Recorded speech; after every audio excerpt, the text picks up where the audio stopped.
Folks, it's almost 2 o'clock in the morning on Sunday. My battery's about to die, so I'm going to make this quick.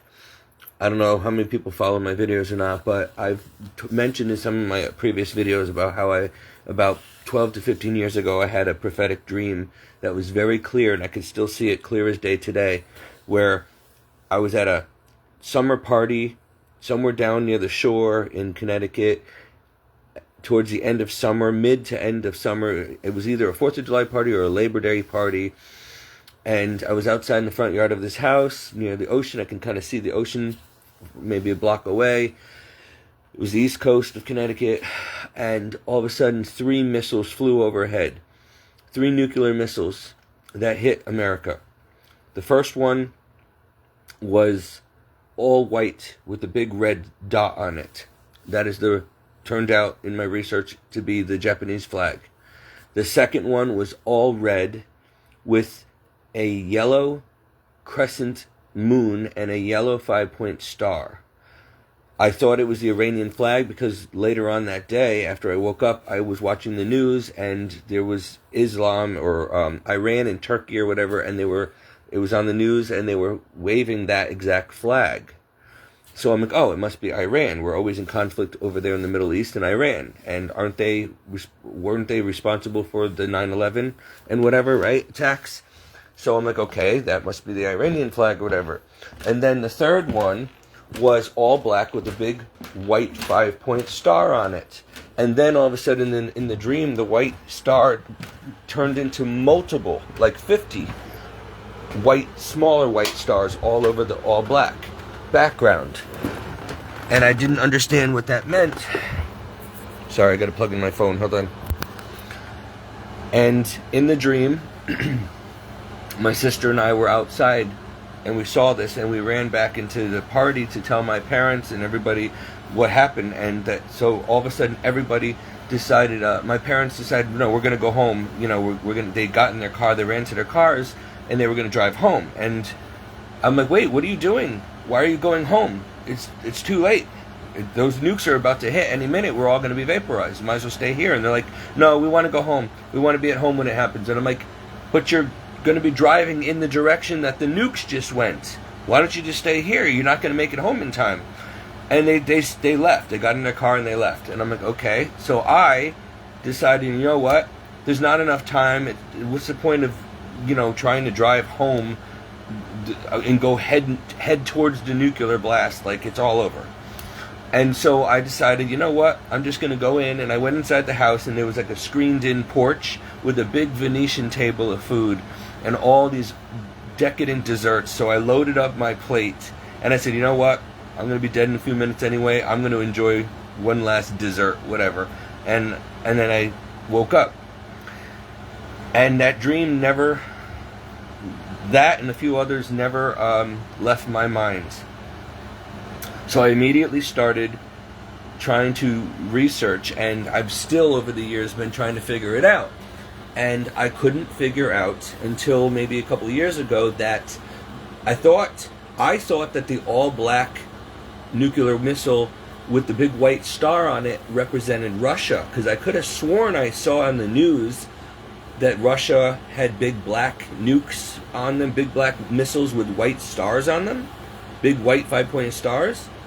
But then, recently, about a couple of years ago, I realized, wait a minute, America, it might be an American missile, because I remember the old army, before we started getting into the camouflage and stuff that we wear today. Like, we're going back to the 80s and earlier, maybe Vietnam. They used to just wear all green, and their tanks, all of their tanks and army jeeps used to just be all green, like a dark green, with a big white star on them, on the doors, on the side of the tanks. And I know this because I did a photo shoot years ago in my 20s at the Brantford Armory, and there's a big tank outside, and it's all green, and on both sides are a big white 5-pointed star.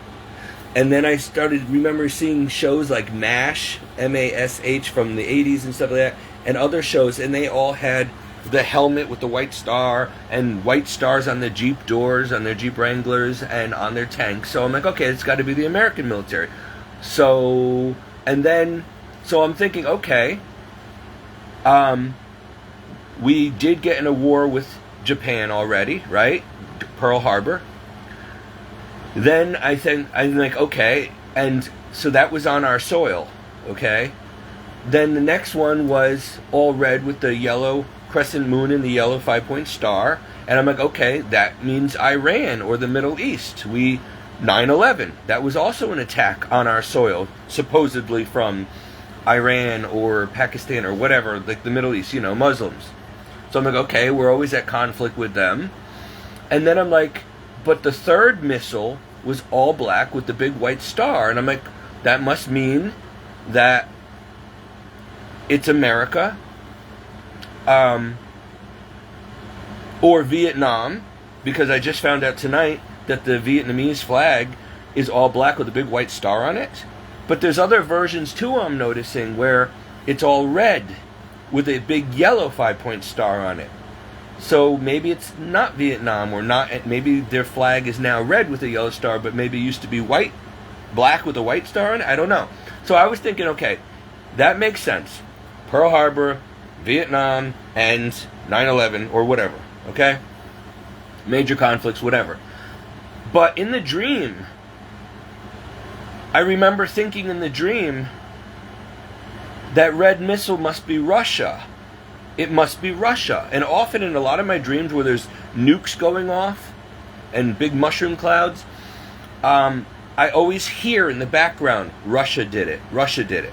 Like I saw a place like Rome or the Vatican or whatever with a big nuclear blast. Me and my family were there. It looked like Vatican City or whatever, and I saw this big mushroom flag go off. It looked like it was like St. Peter's Square or something, and I heard Russia did it, Russia did it.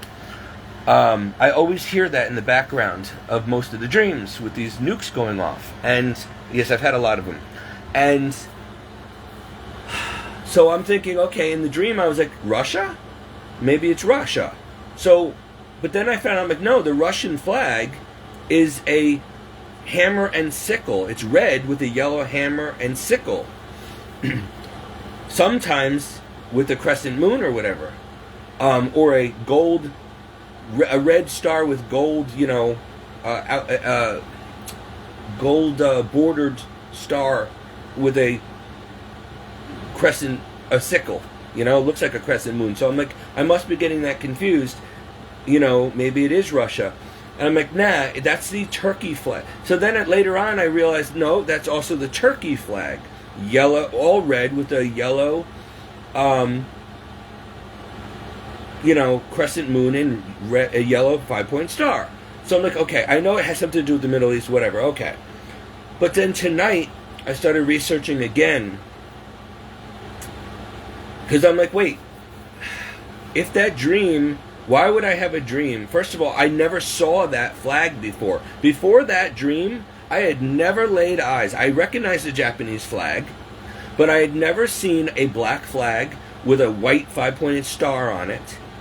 And in the dream also, the missile was all black with a white 5-point star on it, but then in the dream, the missile, the white star turned into multiple, like 50 smaller white 5-point stars all over it. And I'm like, what does that mean? Multiple attacks, multiple missiles? Is it going to affect every state of the United States, all 50 states? Is it an American missile? I don't understand. Why? It can't be, because why would there be a nuclear missile that's American nuclear warhead flying over the U.S., hitting the U.S.? That wouldn't make sense. Why would the U.S. bomb itself? Unless it's like a false flag event, or they're going to blame it on someone else. But, so it still never made sense. I'm like, okay.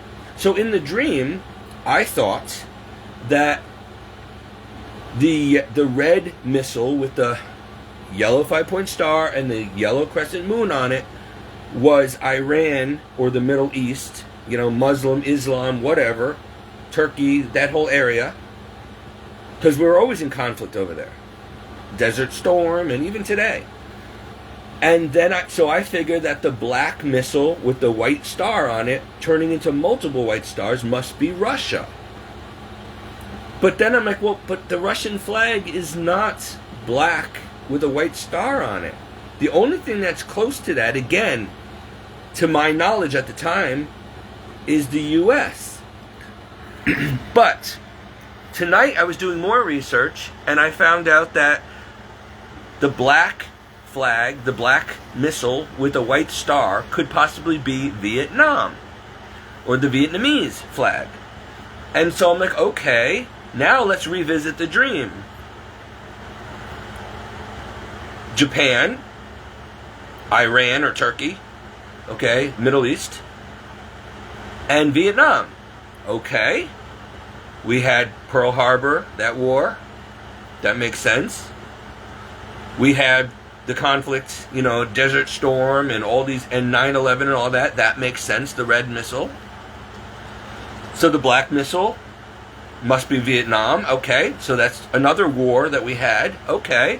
So this dream is about major wars that America fought from the past? No, because I've never seen, especially 12 to 15 years ago, I never saw ever in my life until after the dream a all red flag with a yellow 5-point star and a yellow crescent moon on it. I never saw that in my life until I watched the news later on that afternoon after the dream, and I saw it on the news, and it had something to do with Iran and Islam and whatever over there, so Turkey, whatever. And so I'm like, oh, okay, wow. So that's when I knew my dream was prophetic, and it was actually not just a dream, it was real, because I never saw that before, but I saw it in the dream. And then I'm like, okay, so it's definitely not Russia then, because you're right, that's got a hammer and a sickle on it. So I thought. So I'm like, so my thought that came to me in the dream that the red missile was Russia must be wrong. So I'm like, okay, Japan, Iran, and so the black missile must be Russia. That's what I was thinking 12, 15 years ago after the dream. But now I'm still researching this. I'm still trying to get the pieces to the puzzle. And I started realizing that, okay, a couple years ago, about a year ago, I realized, because this dream, something keeps telling me, reminding, this dream keeps going over in my head, like, pay attention to that dream. Why? I don't even know what it means. Pay attention to the season that it occurred in. Pay attention. And I'm like, okay, but it doesn't make sense, because, okay, we're in conflict right now with Russia again. We're always in conflict with the Middle East and the Arab, the Muslims and Iran and all that. Okay,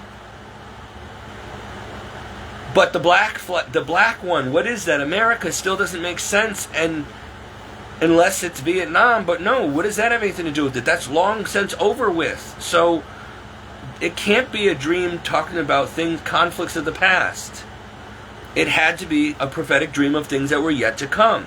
But then I'm like, okay, Lord, it still doesn't make sense though. Why Japan?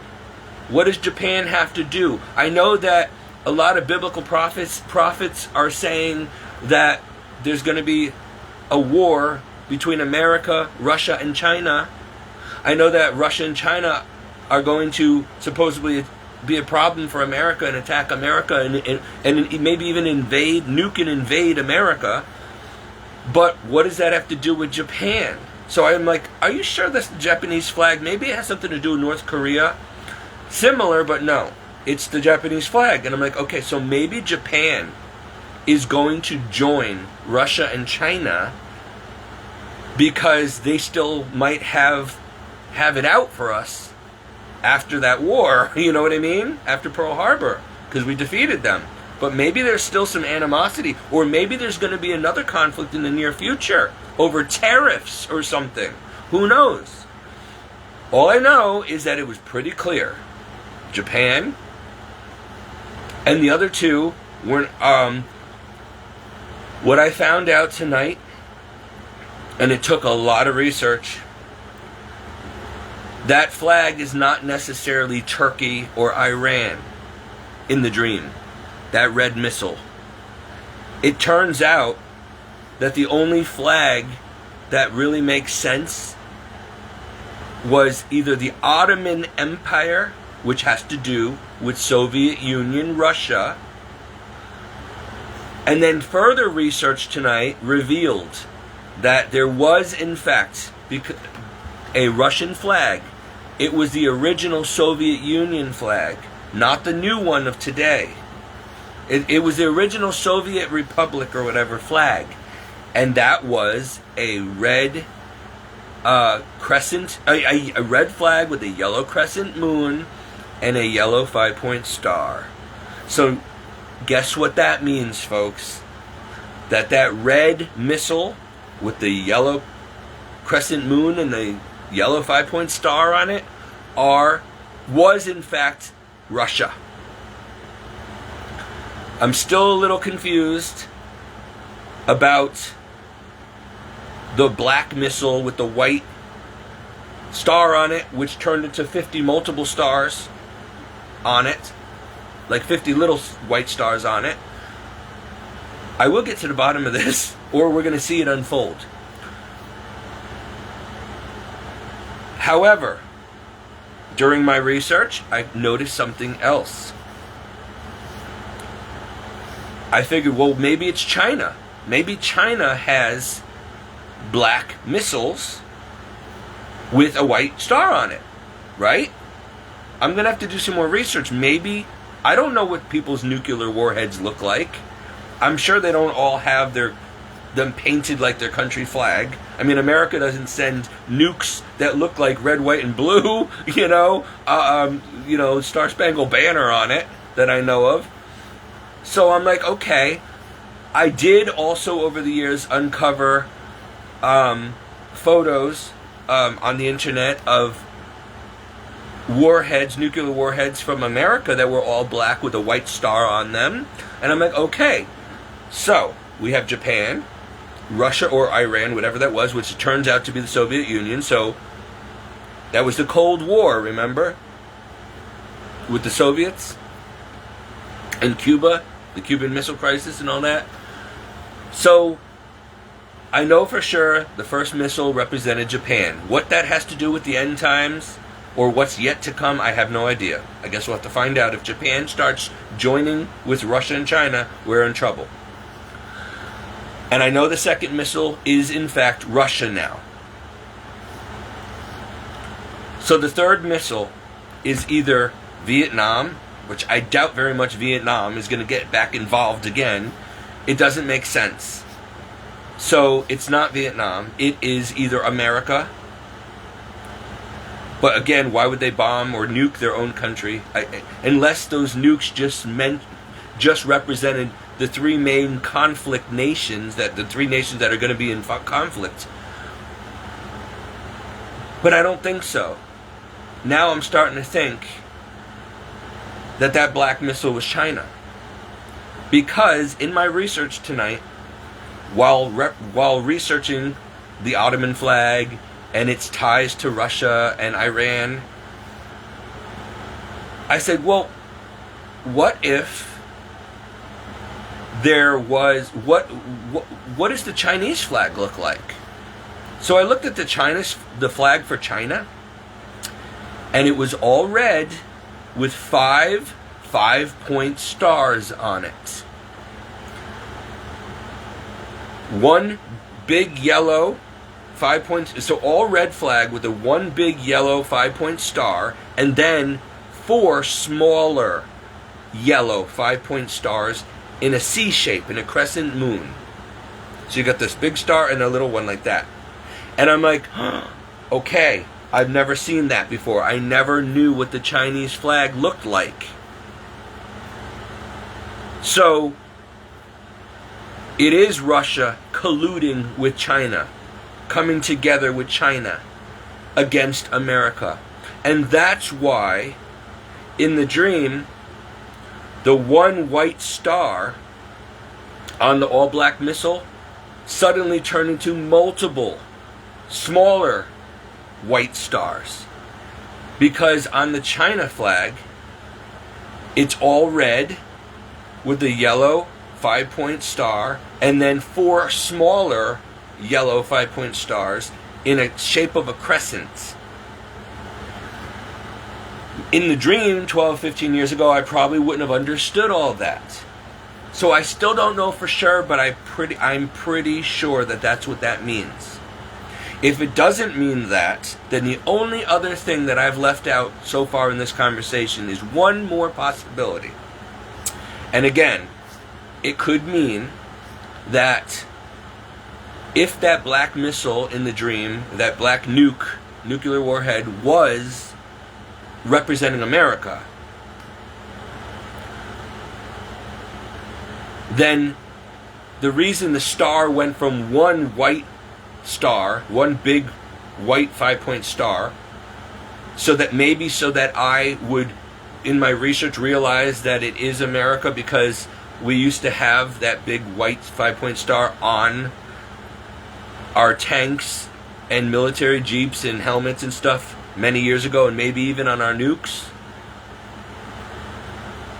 But if it does represent America, then it multiplied into smaller stars, and it literally looked like the 50 stars that are on the United States of America flag, the American flag. And so that, if that's the case, what it's telling me, what God's telling me in the dream, is it's going to affect all 50 states of America. So even though there's only 3 missiles hitting America in the dream, and that couldn't possibly wipe out the entire United States, because you got Alaska and Hawaii and Puerto Rico, which is technically the 51st state, but anyway. And we also have a lot of we also have a lot of territories, U.S. territories, the U.S. Virgin Islands and some other territories around the world that a lot of people don't even think about, that are under U.S. They belong to the United States of America. So our flag flies there, and we govern them. We own them. Like St. Croix and the U.S. Virgin Islands and all that stuff. And there's other places too. Guam is another one. You never hear that taught in school, but yeah, we own a lot of U.S. territories outside, abroad. So anyway, so I would assume if America was ever taken over by Russia and China or whatever, they would also plant their flag on all of our U.S. territories and islands all around the world. Anything that belongs to the U.S. would no longer belong to the U.S. It would belong to whoever takes over the U.S. I don't like talking about this because it's very scary, but there's a lot of prophets out there over the years saying that this is going to happen, and my dreams are showing me that it's going to happen, and I believe the Bible says it's going to happen. So, I mean, you got in Revelation, the dragon, which I always thought represented either Satan, the Antichrist, or China, because they always have a dragon, right, represent them. And then the bear. Of course, the bear represents Russia. What else would it represent? But some people say the dragon represents Satan or the Antichrist, and the bear represents the false prophet, whoever that's going to be. Some people say the Pope and Rome, whatever. Some people say somebody else. It could, who knows? And they come together, and the eagle represents, according to most people's interpretation, the eagle always represented America in the book of Revelation, or Mystery Babylon the Great, and the dragon and the bear rip the wings off of the eagle, and the eagle falls. That would obviously kill the eagle. That would, if its wings were ripped off. But the eagle has long been associated also with Germany and with the Roman Empire. So it could represent the new Holy Roman Empire. It could represent Rome. And so, also, I do believe that Rome is supposed to fall as well in the end times, or the Vatican City or whatever. So I don't think anybody knows for sure. We just have to see it play out. But most Bible scholars, I think, conclude or concur together that the eagle now represents America, the bear Russia, and the dragon China. And the Antichrist is going to be behind. The devil is the one behind all of this anyway. He's the one that's going to make Russia, attack, and China attack. He's the one that's always behind war and all that. God allows it. But a lot of prophets are also saying that God is the one that's going to use Russia and China to attack America, or to destroy Mystery Babylon the Great in an hour. She will fall in an hour, or whatever. So, I don't know. But the Blessed Mother also warned in the Fatima apparitions, if we don't stop sinning, a worse war, a third world war, will take place. It will be the last. And also God has some serious chastisements that could be averted or lessened if we repent and pray the rosary. And especially if the Pope consecrates Russia to the Immaculate Heart of Mary. It was never done properly. Never. And so, because it wasn't done properly, you can expect the Blessed Mother's apparition, the warning she gave at Fatima, to come to pass. You can expect Russia to spread its errors around the globe. Now, back then in 1830, she was talking about communism. Some people say, "Oh, communism's done with the USSR, the fall of the Berlin Wall." Russia's now a Christian Orthodox republic. They're not. They're more republic. They're not. They're more like Democrat. Republic, presidential, like America. They're not. They're no longer communist. But the second largest ruling power in Russia, or branch of government, is still communism. So it's not gone. It will rear up again. Communism is socialism and Marxism. They're all the same. And what they do is take away your rights to freedom, to own your own homes and property and all that stuff. There's no capitalism in communism. And so it would be a socialist communist government again, or a socialist communist takeover, a Marxist takeover again, a Leninism or whatever takeover, according to the Blessed Mother, in these end times. China is communist. And they're a very serious force to be reckoned with. So, you better believe that if China ever took over America or attacked America, communism, and we lost or fell to China, and they outnumber us like, what is it? Their soldiers are 100 or 1,000 to 1. For every one U.S. soldier, they outnumber us by, I think, 100 to 1 or 1,000 to 1. And Russia's not far behind. And next to America, the greatest superpower, the one who holds the most nukes, are Russia. And then guess what? China. So we are the three superpowers: America, Russia, and China. And some would even say that Russia is now more powerful than America. Or America and China put together. So I don't know. Again, I'm not much into politics nor history, so I could only go by what little I have learned in my life. And honestly, I trust my dreams and the Bible way more than I trust what's written in textbooks and political opinions. So, all I know, folks, something's coming. According to my dreams, if my dreams are indeed prophetic, and I believe they are, because I've had many of them, And a lot of the stuff in my dreams have come to pass in the past. And my visions, when I've had visions, like, I guess that's what you would call it, like, one minute I'm walking and talking, and next minute all of a sudden I'm somewhere else in the future, and I'm standing there seeing everything play, almost like, what would you call it, remote viewing or something?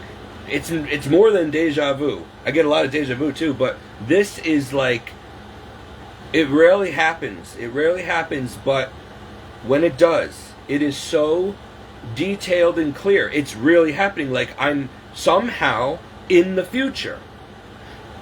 And seeing everything in exact detail. And then shortly after, I snap out of it, and whoever's with me is like, hello, Steve, what happened? You zoned out. I would love to be able to see what I look like when this happens. Do I just like stop and like a deer in headlights and be like, or am I still walking when it's happening? Am I still talking when it's happening? I don't know. But the only people who have seen this happen are Jeannie, and she passed away of cancer in 2017, and my father, who passed away of cancer in 2013. The first time I had that experience, I was with Jeannie. It was a Sunday or Saturday, I believe maybe Saturday afternoon. And I don't know, some weekday. And I worked at night. I used to work at a bar, and I was working from like 5 p.m. to like 7 a.m. because by the time we closed and cleaned up and restocked the bar and all that stuff, and then hung around and got breakfast or whatever with the rest of the staff, I wouldn't get home till like 7, 9 o'clock. It's between 7 and 9 a.m. But anyway, I worked third shift most of my life. One day, I had to get a bunch of green scapulars because I promised people at work that I promised 7 people that I would have them by my next work shift. I would give it to them. I think it was a Friday actually, because it was Friday evening, and so Thursday evening I promised these people. I said, "Are you going to be here tomorrow? I will make sure I get 7 blessed green scapulars for you. I promise." Because I told them the whole story at work about and I don't have time to get into it right now, but all the miracles that have happened since the Blessed Mother got me this green scapular. And they all wanted one. So I'm like, okay. And whenever people asked for them, I would always usually go and get them. There's only been like 2 occasions in my life where I didn't get them in time or forgot, and one person died, unfortunately, before I got it to him, and the other one moved away and I've never seen her again. My Russian friend, Vika, I don't even know how to pronounce her last name. I call her cornucopia or whatever. It was I can't even pronounce it. Anyway, so me and Jeannie had plans to go to, I think we had reservations at Madison Beach Hotel, restaurant, or whatever. But I said, well, first I have to go to Our Lady of Grace Monastery in Guilford, and I have to go to the gift shop that the nuns run. I need to get 7 green scapulars before tonight. And then I got to go see my priest, and he's going to bless him before I go to work. And Jeannie's like, all right, well, hurry up, make it quick, whatever. So we went there, and they didn't have any left. I went to the gift shop, and I'm like, oh, man, I really needed them. And so I'm sorry, we're all out, whatever. So before we left, I said, Jeannie, before we go, I got to go pray quickly. She goes, Stephen, come on, hurry up. I got to get work done tonight, and, for my father, and we have reservations, so hurry up. So I got on my knees on the grass in front of the Infant of Prague statue, and behind it is Our Lady of Fatima. It's like a garden with Our Lady of Fatima statue and the 3 shepherd kids kneeling in front of her, and then at the bottom is the Infant of Prague. And I just said, I'm like, Jesus, Mary, I came all the way out here. I really needed those scapulars. I needed 7 of them. I have to bring them to the people at work tonight. I promised you. I promised. Blessed Mother, I'm trying to do this for you. All of a sudden, Jeannie's like, Steve, come on. We got to go. Hurry up now. She loved doing that. She was always impatient. Rush, rush, rush. All of a sudden, I have a vision. And in the vision, I'm walking back to the car with Jeannie, and I'm telling her about how I had a vision, clear as day, that while we're walking to the car, as soon as we get to the car, the woman, the clerk in the shop, the gift shop's going to come out to the car and say, hey, come back in, we have the scapulas after all. And we're going to go in, and we're going to stand in front of the desk, and she's going to be having a book in her face, and she's going to be sitting there reading, and we're going to say, well, where are they? And she's going to say, oh, they're coming. And I'm going to say, what do you mean they're coming? You either have them or you don't. And then in the dream, or in the vision, I saw the bookcase open up, and there was a hidden door behind the bookcase. It was like a secret passage. And a nun wearing a gray habit. I think she had a white hood and a gray habit. Now at that time, I only ever saw nuns that were wearing black and white habits. I never saw one in a gray habit. Until I saw the Blessed Mother in real life with Jesus. But that's a whole nother story. She was wearing all gray, just like that nun. Oh my gosh, that's why you did that.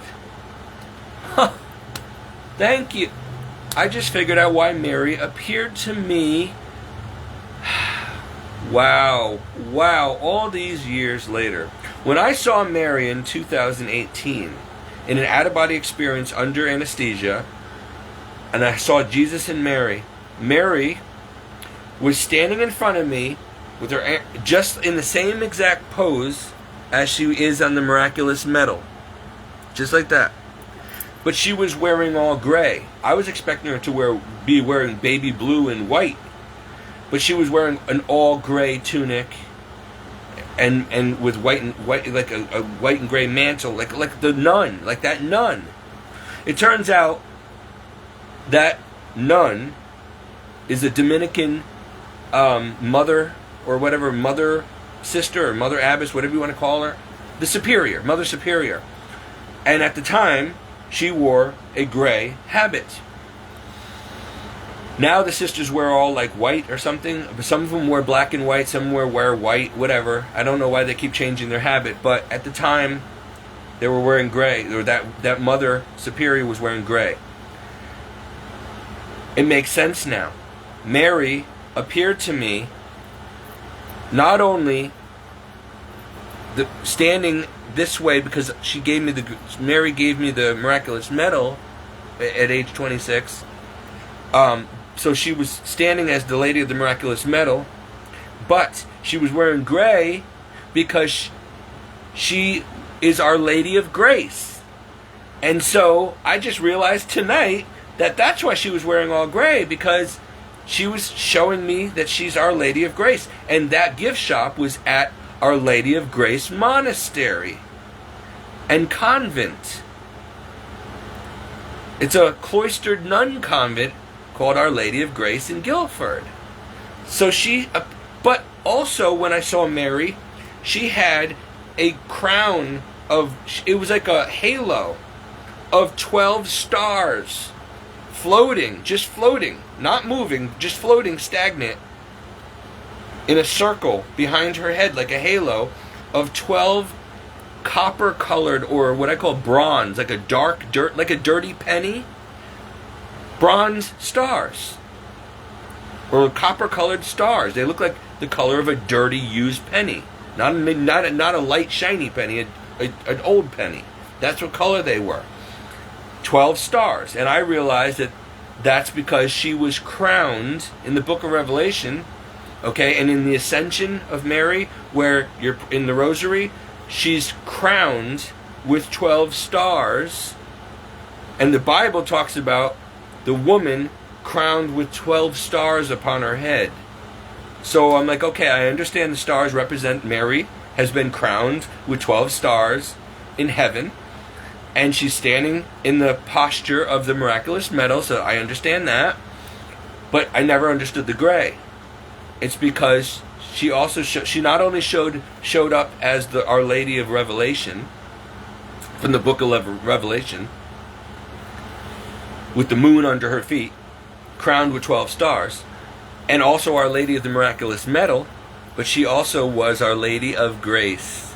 Wow. Anyway, I digress. Going back to my vision. So the bookcase opens up, and a nun in a gray habit comes out, and she says to me, I only have 7 left. Is that enough? And I took them out of her hand. I said, that's exactly how many I need. And then the vision ended. So now I go and I start walking back to the car. And that's just like I just saw in the vision. Jeannie said, come on, hurry up, we gotta go. And I'm starting to tell her, I just had another one of my visions. And she's like, oh, you and your visions, what was it this time? Blah, blah, blah. And we're walking to the car. I'm like, listen, we got to go back into the shop. She goes, no, we're not going back in there. They don't have any more scapulas. We got to go. We have plans. I'm like, Jeannie, the shopkeeper's going to come out to the car. And I told her exactly what I just told you. I told Jeannie the entire vision. And soon as we get to the car, and I finish telling her about what's going to happen, the shopkeeper comes out and goes, hey, come back in. We actually have them after all. And so soon as I finish telling Jeannie, we get to the car, and the shopkeeper comes out and says that, and Jeannie looks at me like, I don't know why I'm surprised. She goes, wow. She goes, I don't know. You never fail to amaze me. You weren't kidding. I'm like, yep. So we go in, and we go to the desk, and now the shopkeeper's just sitting there, and she's looking down at a book, and she's just turning the page, and I'm like, okay, so where are they? She goes, oh, they're coming. And Jeannie looks at me, and I look at her, and she goes, Jeannie's looking at me puzzled, like, you said that she was going to do that. You said she was going to say that. And she's smiling, and I'm like, uh-huh. And then all of a sudden, we look over to the bookcase, and the bookcase opens up, and behind the bookcase is a door, a secret door. And a nun in the gray habit comes out, and she's holding the 7 green scapulas, and she goes, I only have 7 left. Is that enough? And I grabbed them from her hand. I said, thank you so much. Yes, that's exactly how many I needed. And then she goes back in, she shuts the door, and I go up, and I asked the shopkeeper, I'm like, I didn't know there was a door behind there. She goes, oh yeah, there's a secret door behind there. She goes, I'm like, why? Why didn't she just use the regular door? She goes, because they're cloistered nuns and they don't come out in public. So they use that secret door because that goes to our secret office or whatever. And I'm like, well, okay. Why is she dressed in gray? I thought nuns wore black and white. She goes, that's because she's the Mother Superior of the order. And I'm like, oh, okay. And I'm like, okay, so how did she end up having 7? She goes, oh, because I called her after you left and told her, and she said, oh, she'll see if she thinks she has a few more left in the back. And she did. She had exactly 7 left. And I'm like, that's exactly how many I prayed for. That's how many I needed. And she said, well, she didn't know that she even had any. She said she thought it was strange that she had them because she didn't remember having any. And then there they were. So that's why I ran out to tell you, hey, we have them. That was a miracle. Then the woman said something else to me, which I thought was strange. Jeannie had said something to her saying, you're not going to believe this, but Steve has gifts. And she's like, what do you mean? She goes, he's got gifts. Like, he's like psychic or something. Because he told me everything that was just about to happen before it happened, like literally word for word, and it all just happened. She goes, I'm still in shock. And the woman's like, I don't know about that. She goes, but she's like, honey, she goes, did you ever try to pray for anybody and have them be healed? And I'm like, what do you mean? She goes, I really feel that you have healing gifts. And I'm like, I never thought of that. I don't know. I don't think so. I don't know. She goes, well, try it. She goes, I just feel really strongly, and I don't know you. She goes, but I really think that there is something special about you, and I believe the Holy Spirit's telling me that you have the gift of healing and intercessory prayer. She goes, so you should start laying hands on people or praying over them and see what happens. just see what happens. I'm like, I don't know about that. I don't really feel like I should do that, because if nothing happens, I'm going to feel like a fool. And she's like, you're not going to know unless you try. It's not going to hurt. All you have to do is say, hey, can I pray for you? And that's it. Leave it up to God. He's the one who does the healing. If you have a gift of healing, or she goes, because you might have a healing ministry, young man. And I'm like, I've never thought of that, and I don't know. I do pray for people. I do see visions and dreams, but I don't know if I heal. She goes, if you have all that, you most likely have the gift of healing too. You should try it. Well, I do pray to the Lord for people when they tell me, oh, and several put it this way, not everybody.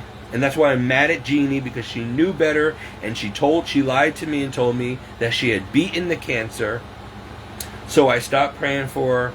She did not tell me the truth. Her mother told me after she died that she never beat the cancer. She just didn't want me to know, because my father had just died of leukemia and I had a cancer scare. And so she didn't want to scare me or bother me or bring up a sore subject. And she didn't want me praying for her. Don't even get me started. I have no idea why Jeannie did that, but she didn't want me worrying about her, and she didn't want me praying for her. So she told me that she had beaten the cancer, but the cancer was not beaten. In fact, she went through like 6 sessions of different kinds of chemotherapy in 2 years, and she ended up dying anyway.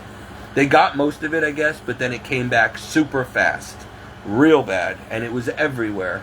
And it was a certain kind of very highly aggressive breast cancer called T something, I don't know. It's very rare, but it's very super aggressive. Like, you never beat that kind, I guess. That's what I remember hearing back in 2017 from her mother. So Jeannie didn't tell me. She should have. I would have prayed for her. Maybe God would have healed her. I was also trying to find Jeannie because I had a wedding ring. I had an engagement ring. I wanted to ask her to marry me. I didn't know why I couldn't find her. I thought she was avoiding me. Well, she kind of was. Nobody told me, because she told everybody at work to just tell me that she's out of town or she's working at a different branch right today, because she used to be a teller at a bank. And so every time I'd go to a bank, I'm like, well, I keep coming here. I can't find her. She's not answering the phone. She's not at home. Where is she? I need to talk to her. Oh, I don't know, Stephen. We don't know. She told us not to tell you, but she's fine, and she's working at a different branch. Or maybe she's at the corporate office. And I'm like, I found out that they were covering for her. She told everybody, if Stephen comes in looking for me, do not tell him that I'm battling cancer. Do not tell him. I want to be the one to tell him.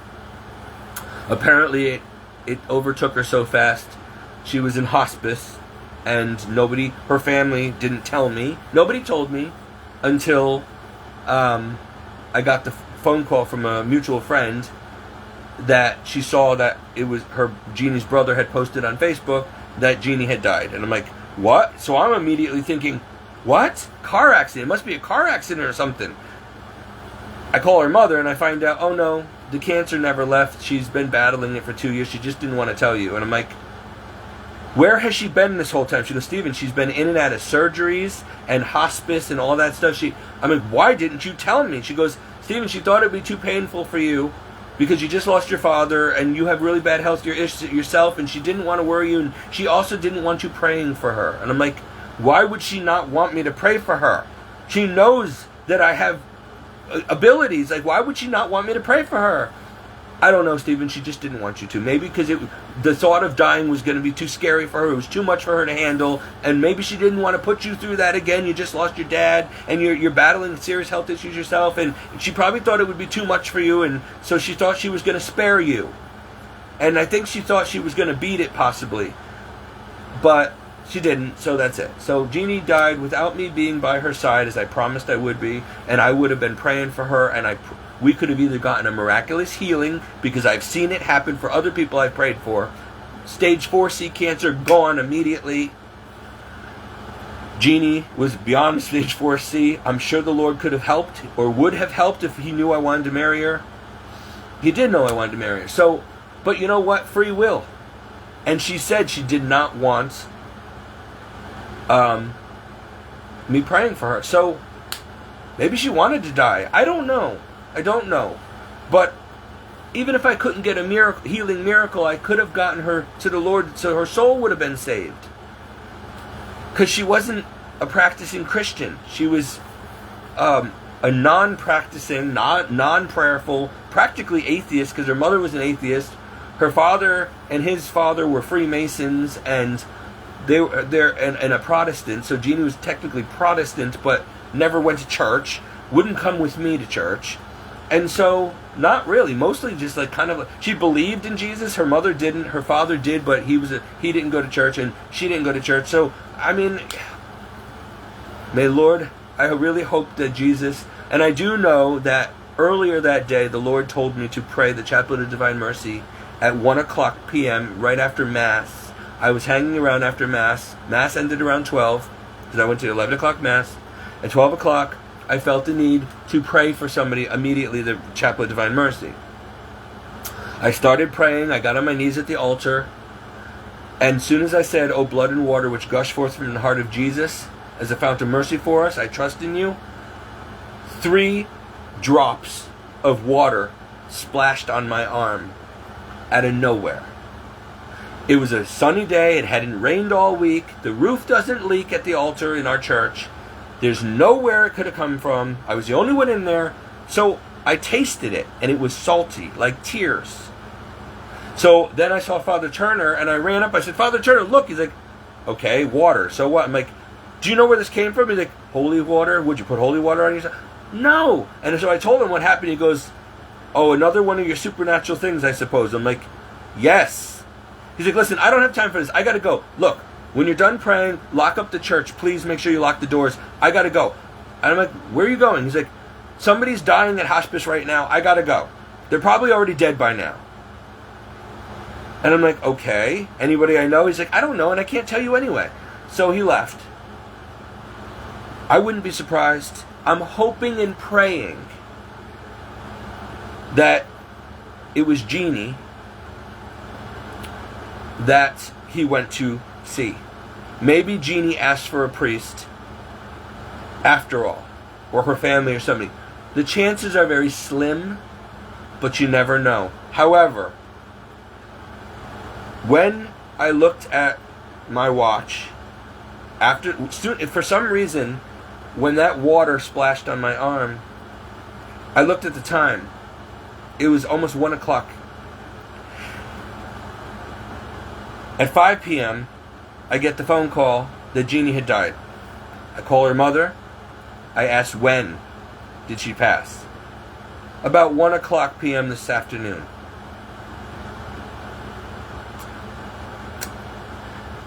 Those were Jeannie's tears. I know. I was supposed to intercede for her. The Lord was trying to tell me, you need to pray. He didn't tell me who it was for. There probably wasn't enough time. The priest was already on his way, but like he said, it's probably too late, because he couldn't leave any sooner, because we just had Mass at 11 a.m. and he had to clean up and shut the church down before he can go. So God was sending him to Jeannie already. So I'm sure he did whatever he could do after she had already taken her last breath. But he didn't make it there in time, which is probably why the Lord told me to pray for her. And I didn't know it was her at the time. Right then and there immediately. I also prayed again at 3 o'clock in the afternoon before going out to do yard work. I went and prayed my normal 3 p.m. in front of the Divine Mercy image, which was hanging in my dining room at the time in my old home. And so I would always get down on my knees in front of it and pray at 3 o'clock and do the Divine Mercy for whoever needed it at 3 p.m. So whoever it was for, I said, Lord, I'm also going to do it at 3 p.m. for this person. 5 p.m. I get the phone call and I find out. 5:05 p.m. I call her mother and I find out she had died at 1 p.m. Exactly 1 p.m. Took her last breath in hospice that day. While I was at the altar praying for her and not knowing it was her that the Lord had me pray for. And those tears,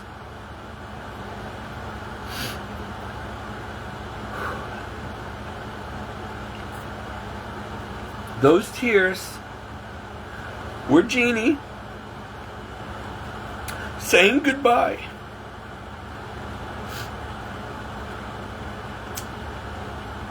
Because she promised me she wouldn't die without saying goodbye or letting me know.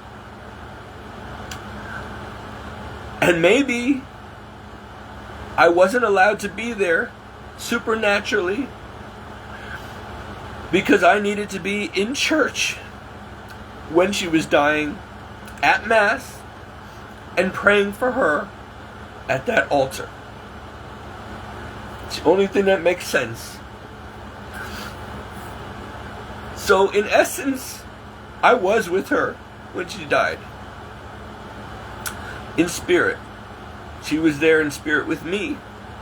And I know that she loved me, and she would not have left that way if she knew. But her mother said that the cancer had gotten to her brain so quickly she didn't have time to tell me. And I said, well, why didn't you tell me, Sandy? Stephen, are you really asking me this right now? I just lost my daughter. I was a bit preoccupied. I didn't think to call you. I'm sorry. And I'm like, well, thanks a lot. 22-year friendship. I was going to be engaged to the girl, and I couldn't even be there when she died. I'm always there for my loved ones when they die. They die right in my arms. And I missed it. But now I realize I didn't miss it. Jeannie was there in church with me. With Jesus.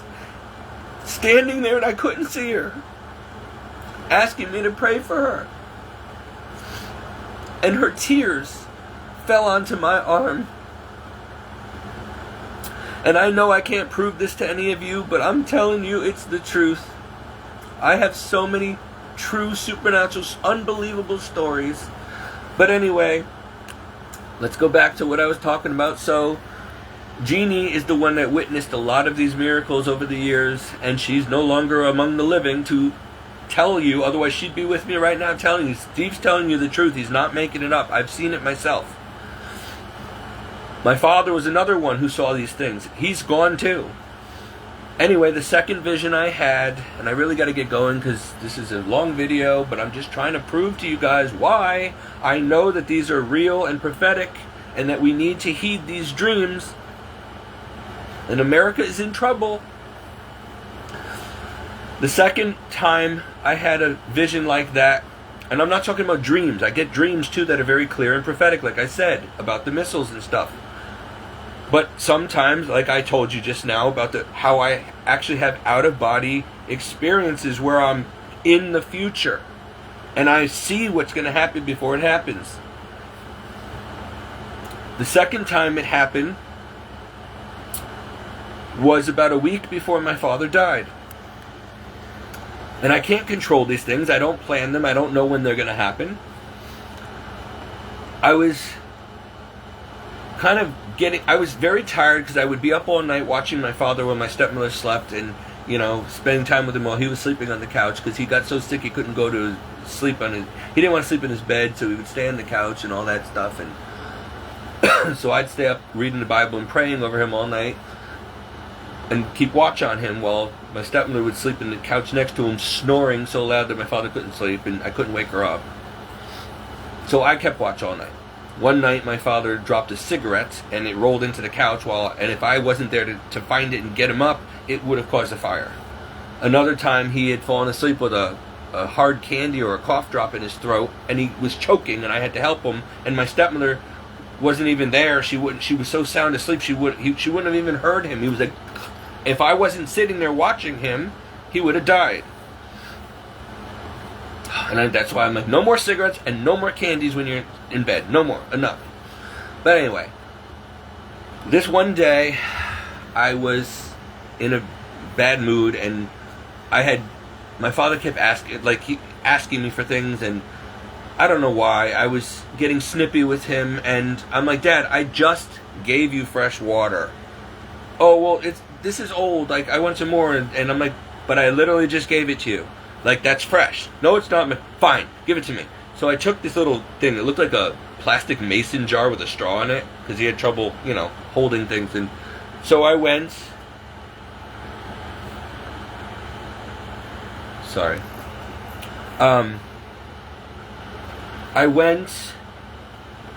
I grabbed the jar. I walked out of the living room. I went into the kitchen, filled it up with fresh cold water. And as I was walking in, he was talking to me, and I'm like, what? Whatever. And I'm kind of like yelling at him. I don't know why. I forgot what it was. I was upset about something. And, that's what it was. He said, you're going to miss me when I'm gone. And by the way, that was the year that song from Anna Kendrick or whatever came out. You're going to miss me. It's called Cups, C-U-P-S, where she's like making these noises with the cups. And he made a song out of it called You're Gonna Miss Me When I'm Gone. You're gonna miss me by my hair. You're gonna miss me everywhere. You're sure gonna miss me when I'm gone. So that song was on the radio big time when my father said that to me. And I'm like, what do you say? Of course I'm gonna miss you when you're gone. Why wouldn't I miss you?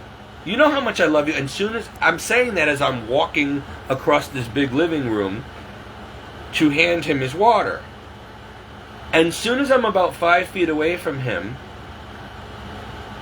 suddenly, I'm not in the living room anymore. I'm in the funeral parlor.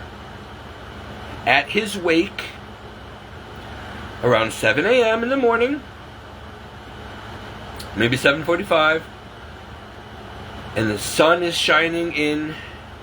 The room's aglow with morning light. And there's my father in front of me in a casket. And I saw every detail. I'm standing there. I'm wearing a suit. He's wearing a black suit, a red tie, a white shirt. He's he looks good. He's got like a little smile on his face.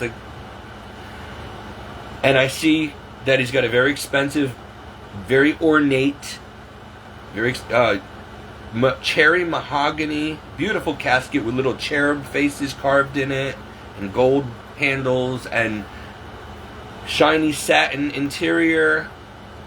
And there's strange things in there. A carton of cigarettes, a bunch of lighters, like cigarette lighters for the cigarettes, like he's gonna smoke them when he's dead, right? A box of rubber donuts, realistic looking. I thought it was tacky. I'm like, why are there a dozen fake rubber donuts? My father was a cop, cops and donuts. Photos of me and my dad, fishing trips and all kinds of photos. A collage of photos next to the casket. A little heart made out of red and white roses that said Grandpa on it. From your favorite granddaughter. I see all of this in great detail. And then all of a sudden, whoosh, I'm standing in the living room again with my arm reaching out, standing there with my arm out, handing the water to my father. And my father's looking at me like, Steven. I'm like, what? He's like, where did you go? And I'm like, what do you mean, where'd I go? He's like, you had one of your visions again. I'm like, no, I didn't. He's like, yes, you did. What did you see? And I'm like, nothing, Dad. Nothing. Nothing. Don't worry about it. He's like, I know you saw something. How do you know that? He's like, because you're standing there for at least 30 seconds. Like, just blank stare with a look of fright on your face. Like you saw a ghost. And you're looking all around. You're obviously looking at something. But your eyes were looking at me, so you're looking down. Where were you? What did you see? And I didn't tell him. I'm like, nothing, Dad. It was nothing, really. And he's like, I know you saw something. Don't lie to me. He's like, what did you see? I'm like, nothing. Don't worry about it. It's fine. He's like, are you sure? I'm like, it's fine. I gave him his water, and I walked out of there, and I went to go cry. I didn't want him to see me cry. I didn't want him to know why I was crying. I knew that the Lord was showing me, don't argue with your father, you're going to regret it. Like, be nice, Stephen. You don't have much time left with him. Less than a week later, I was the first one at the wake to run ahead of the rest of the family. Run in there. I ran into the funeral parlor because I wanted to be the first one in there. I had waited 4 days for the funeral, or 3 days for the funeral. I just wanted to be with my father again. I missed him so much. I was up the whole night before, working on a photo collage and everything, the one I saw, in great detail, before I ever knew I was going to be making it.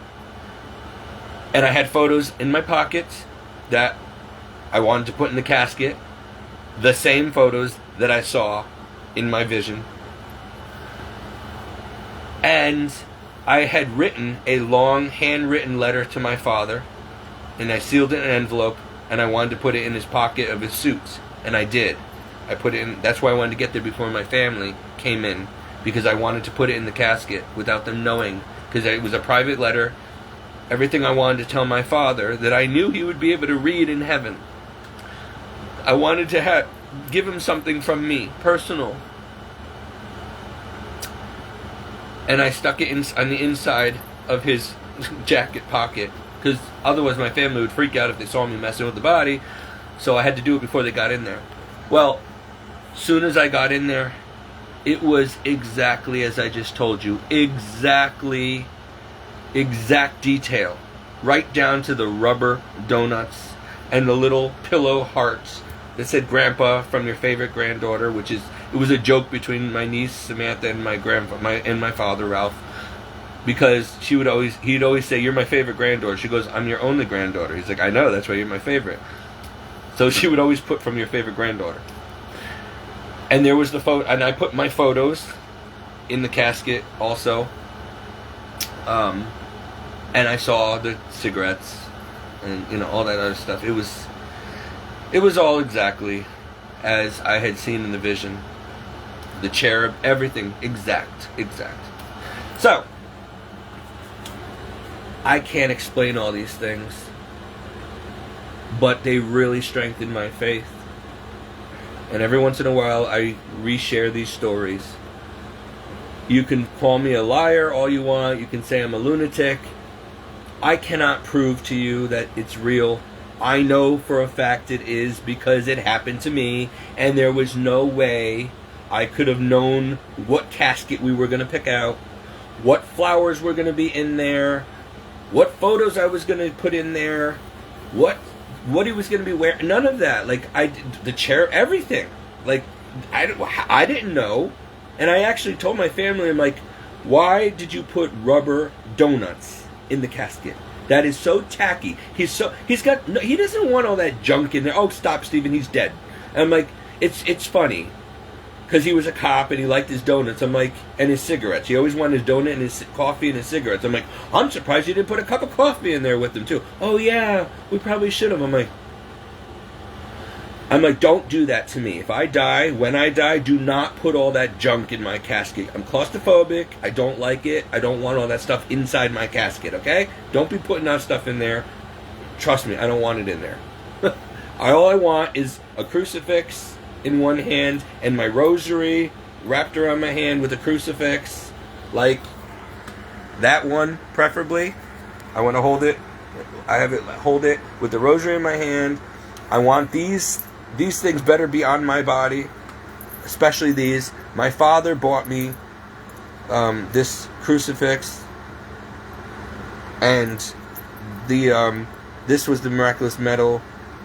Well, not the same exact one, because that one is gone, but this is a exact replica made out of real silver, from the Blessed Mother. And the green scapular, this is still, that's why it's all worn out. This is the original green scapular that I got from Mary. And it's my brown scapular. So anyway, I want these things on me under my suit. And I have the same red tie, black suit, and white shirt that my father was buried in. If I can't get an all glass casket, I don't even want to tell you guys this, but I want a all glass casket that they put Princess Diana and people like that in This way, because I'm claustrophobic. I know it's stupid, I'm not going to be in there anyway, but if I can't get an all-glass casket, so that my thing is, when you wheel me into the church, even though they cover you with the shroud, eventually they take it off. So while I'm being driven away in the back of the hearse, I want to have a glass casket so I can see and people can see me. They better not cover it, because the whole purpose of the casket is so you can see the body. And I also want it for viewing. So even if it's closed, you can still have a public viewing, and open or closed. Maybe they should keep it closed so people don't touch me or whatever, and they can see through the casket, whatever. And when I'm in the church, I want to be, at my final mass, and also the interment at the cemetery, I want to be seen and see the light of day one last time. And I want people to be able to still, because after the wake, when they closed the coffin, that's it. Like, you can't, they had to rip me off my father's body. Like, I would not stop running back and hugging him. And they had to literally pull me off so they could close the casket. That's how attached I was to him, how much I loved him. So when they close my casket, you'll still be able to see me in the hearse, on the way to the hearse, going into the cemetery, into the church, on the way out of the church, back in the hearse, and at the burial site. They'll still be able to see me. Because I remember all the other funerals where at the cemetery, I still wish I can see the person one last time before they go in the ground, but you can't, because they've shut and locked the coffin, and that's it. So with me, if I have an all-glass casket, like all glass, okay, everybody will be able to see me, and I'll be able to see everybody right until they put me in the ground and cover the vault on top of it. This way you get a prolonged funeral, a wake, because sometimes people don't come to the wake, or they can't come to the wake the day before, or they can't get there early in the morning for the final viewing. So at least they will come to the church or the burial, the interment. They'll be able to see me then. Because for some reason I anticipate, hopefully, probably not with my luck, nobody will probably come, but you never know. What if a lot of people show up? I want the public to be able to see me and say goodbye, So, whatever. But I doubt my family's going to honor my wishes. So, I told them if I don't get the glass casket that I want, and it's a special order, which is why my stepmother, I forgot. I should have, that's right. I was supposed to have this planned already. I was supposed to go. I keep meaning to go. I keep forgetting. I was supposed to go to the funeral home and already have this all set up, so it's already ready to go and picked out before I die. Because I have the life insurance and everything. I just keep forgetting to do that. I'm so busy all the time. Anyway, I got to remember to do that this week. But I told them if I can't get the casket I want, then I want the exact same one that my father had.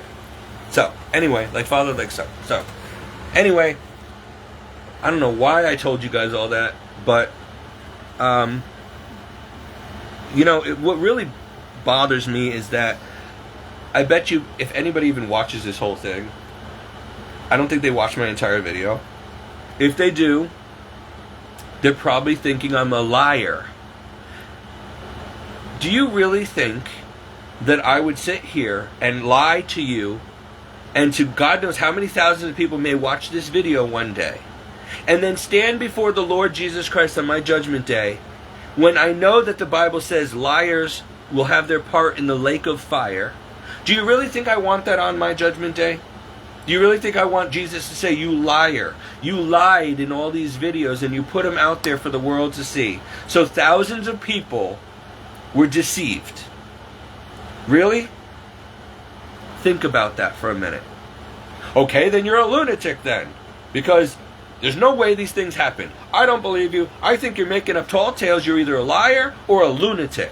Maybe you fantasize all these things. Maybe you're crazy. No. No. I'm not.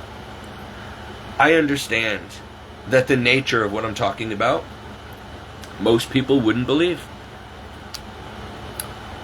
I tend to not really always believe people either when I hear stuff like this. So, but I know it's true. So, yes, I've had a few out-of-body experiences when I'm under surgery.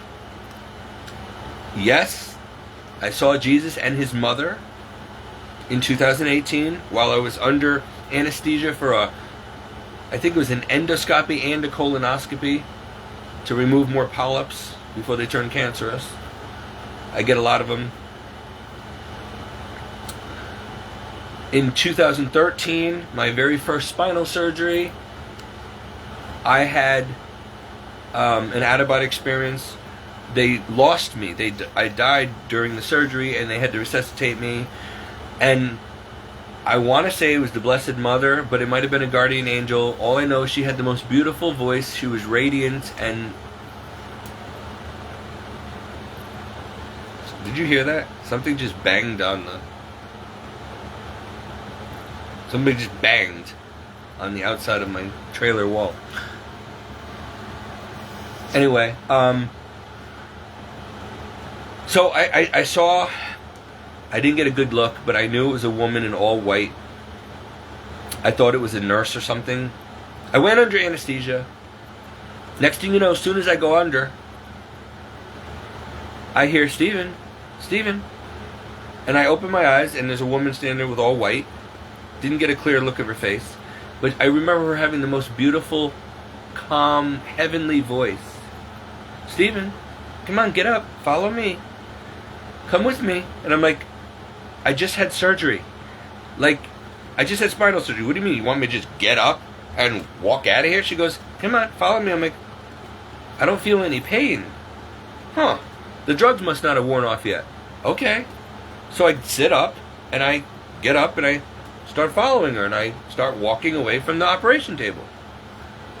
In this particular room, there was 3 beds. You can have 3 surgeries going at one time. And there was these double doors, and so I was at the third, all the way to the left of the room, and now I walk, and I'm halfway through the room. I'm almost to the doors, and I'm like, where's the lady I'm following? So I'm looking for her, and I turn around, and she's nowhere to be found. But what I did see was everybody working frantically on me, panicking. And I'm like, oh my gosh, that's me. I died. And it's weird because I can telepathically hear and know everything everybody was saying and thinking simultaneously. And I look down because I could feel the cold floor under my bare feet. I look down, I can't see my body. I can feel myself. I can feel the floor, but I can't see myself. I'm invisible, but I'm very much me. I could feel the cold floor under my bare feet. It's cold in here. And now I'm like, I'm dead. Then I remembered, right before I went into surgery, when I was changing into my hospital gown, I got on my knees and said another prayer to the Lord. I said, Lord, my father's dying of cancer. If it's your will, I ask you a special favor. I want to die, but I want to come back. I want to know what he's going to experience when he leaves his body, so I can coach him, so I can put him at ease. Like, I want to know what he's going to go through, and I want to be able to tell him it's going to be okay and whatever. So, but I got to come back. Like, I don't want to die forever. I want to just experience it to know what it's like, so I can come back to tell about it. I never thought God would answer that request. Apparently he did. Because, so now I'm standing there, and I realize, I see them working on me, they're panicking, and I start panicking, because all of a sudden I just think of, wait a minute, what happens now? Am I going to go to heaven or hell? And all of a sudden, I start looking at the floor, thinking like that movie Ghost, where those shadows came out and dragged them down, and I feel this terror come over me, this sense of hopelessness and despair and like hell, like terror. I was never so afraid in my life. it just took over. And then all of a sudden, I sense a presence. And I look up, and I don't see a light, a tunnel of light. I didn't see God, nothing. But I sensed him there. And I heard in my mind this voice saying, it was a masculine voice, and it said, everything's going to be okay. Don't worry. And as soon as he said that, all I can describe is, I call it liquid love. It felt like warm olive oil, that kind of consistency. Warm olive oil pour on the top of my head, and it went right through my entire soul. From the top of my head through my entire body, like this, slowly, all the way down to the soles of my feet. And as it's going through me, I am filled with such, I can't even describe it, undescribable peace and joy and love and bliss and ecstasy and every good feeling imaginable, like all simultaneously, like, and it felt like I was embraced by a warm blanket of love. I've never felt such peace, serenity, security, love, happiness, joy, and I felt so alive. Like, imagine, like, I don't even know what this feels like anymore because I haven't had a good night's sleep in 20, 30 years, but I've never really gotten much good sleep actually in my life. But imagine waking up after a wonderful 10-hour night's sleep and you feel so refreshed and bright-eyed and bushy-tailed and sharp-minded and ready to start your day. You had really good sleep, like, you know, you're not tired in the least. Well, I felt such energy. I never felt more alive and real in my life. And I was free. You don't feel hunger, pain. You don't feel the weight of gravity. You don't feel your body anymore. You just feel so undescribably alive and free and happy and healthy and life in abundance and joy and peace and ecstasy. It's like God himself or heaven, the whole atmosphere, just, I became one with it. Like I knew it was a foretaste of heaven. I knew that I was at first feeling a foretaste of judgment and hell, but then I got to feel God's presence, his love, and what it's going to feel like in heaven. I felt so good. And then I noticed I can see across the room like the tiniest little crumb or speck of dust all the way 20 feet away. I can hear like a dog. I can see like a bird. I can smell like a bloodhound. Like my senses were like 1,000 times amplified. Again, life in abundance, to the fullest, to overflowing. Like, I can't explain it in words. And I can know everything and hear everything. You don't need to speak, you just communicate telepathically.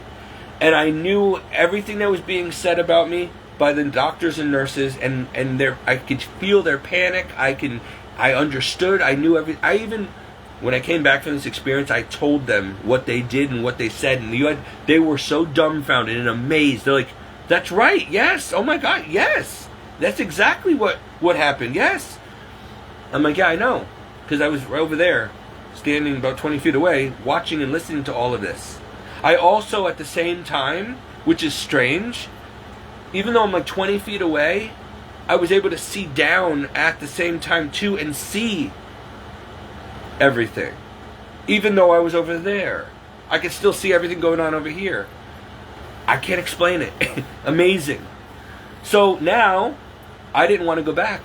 I'm like, you know what? I've never felt so good and happy and alive in my life. I'm not going back to that body, Lord. I don't want to go back. Like, I love everybody. I don't want to go back. Because I've been in so much pain in that body and paralysis, and that's why I'm having the surgery. Like, I don't ever want to go back to that body again. Like, not after this. Like, I'm free. I'm done. So I'm like, you know what? I'm like, I have to go back. My father. I need to tell him about this. I'm like, I can't leave. He needs me right now. He needs me. He's very sick. I can't let him die alone. I have to pray for him. I have to make sure he goes to church. I got to get everything set up. My family's not going to do it. I got to make sure the priest comes and anoints him, and I got to go back.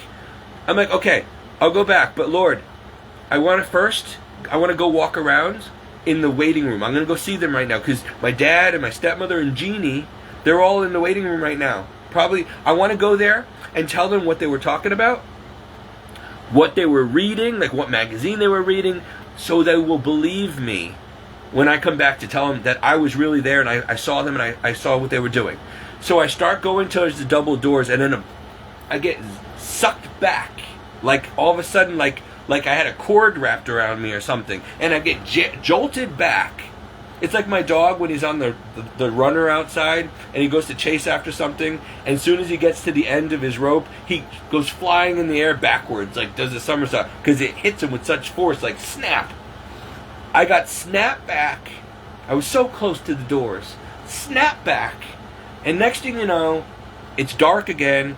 And I wake up to this. Steven! And I'm like, ah! And I'm like, what the? And they're like, and soon I open my eyes and I see everybody looking at me like, Steven? And I'm like, ow! What? And I'm like, you brought me back. And they looked at it and they're like, of course we brought you back. Why wouldn't we bring you back? I'm like, something happened, didn't it? They're like, there was a problem, yes. I'm like, I died, didn't I? They're like, we almost lost you, but you're back. You're back. We didn't. And I'm like, yeah, I know, because I was over there watching the whole thing. They're like, what?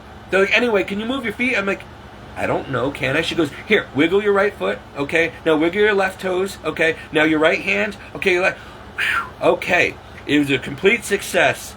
And I'm like, I could have been paralyzed. She's like, it was very close, yes. What happened? She's like I said, there was a complication, but, that 3-hour surgery, well, you've been in here 4.5 hours. I'm like, 4.5 hours? There was no time. There was no time where I was. It literally, I went under anesthesia. I was, within seconds, I was out of my body. I was talking to some woman who is obviously not here. You're all wearing blue scrubs. She was wearing white. I was walking over there. I had an encounter with God. And they're like, what? Oh, it must be the anesthesia. I'm like, no, it wasn't the anesthesia. I can prove it. Like, oh, yeah. I'm like, you were over here doing this. You were saying this. And they're like, yes.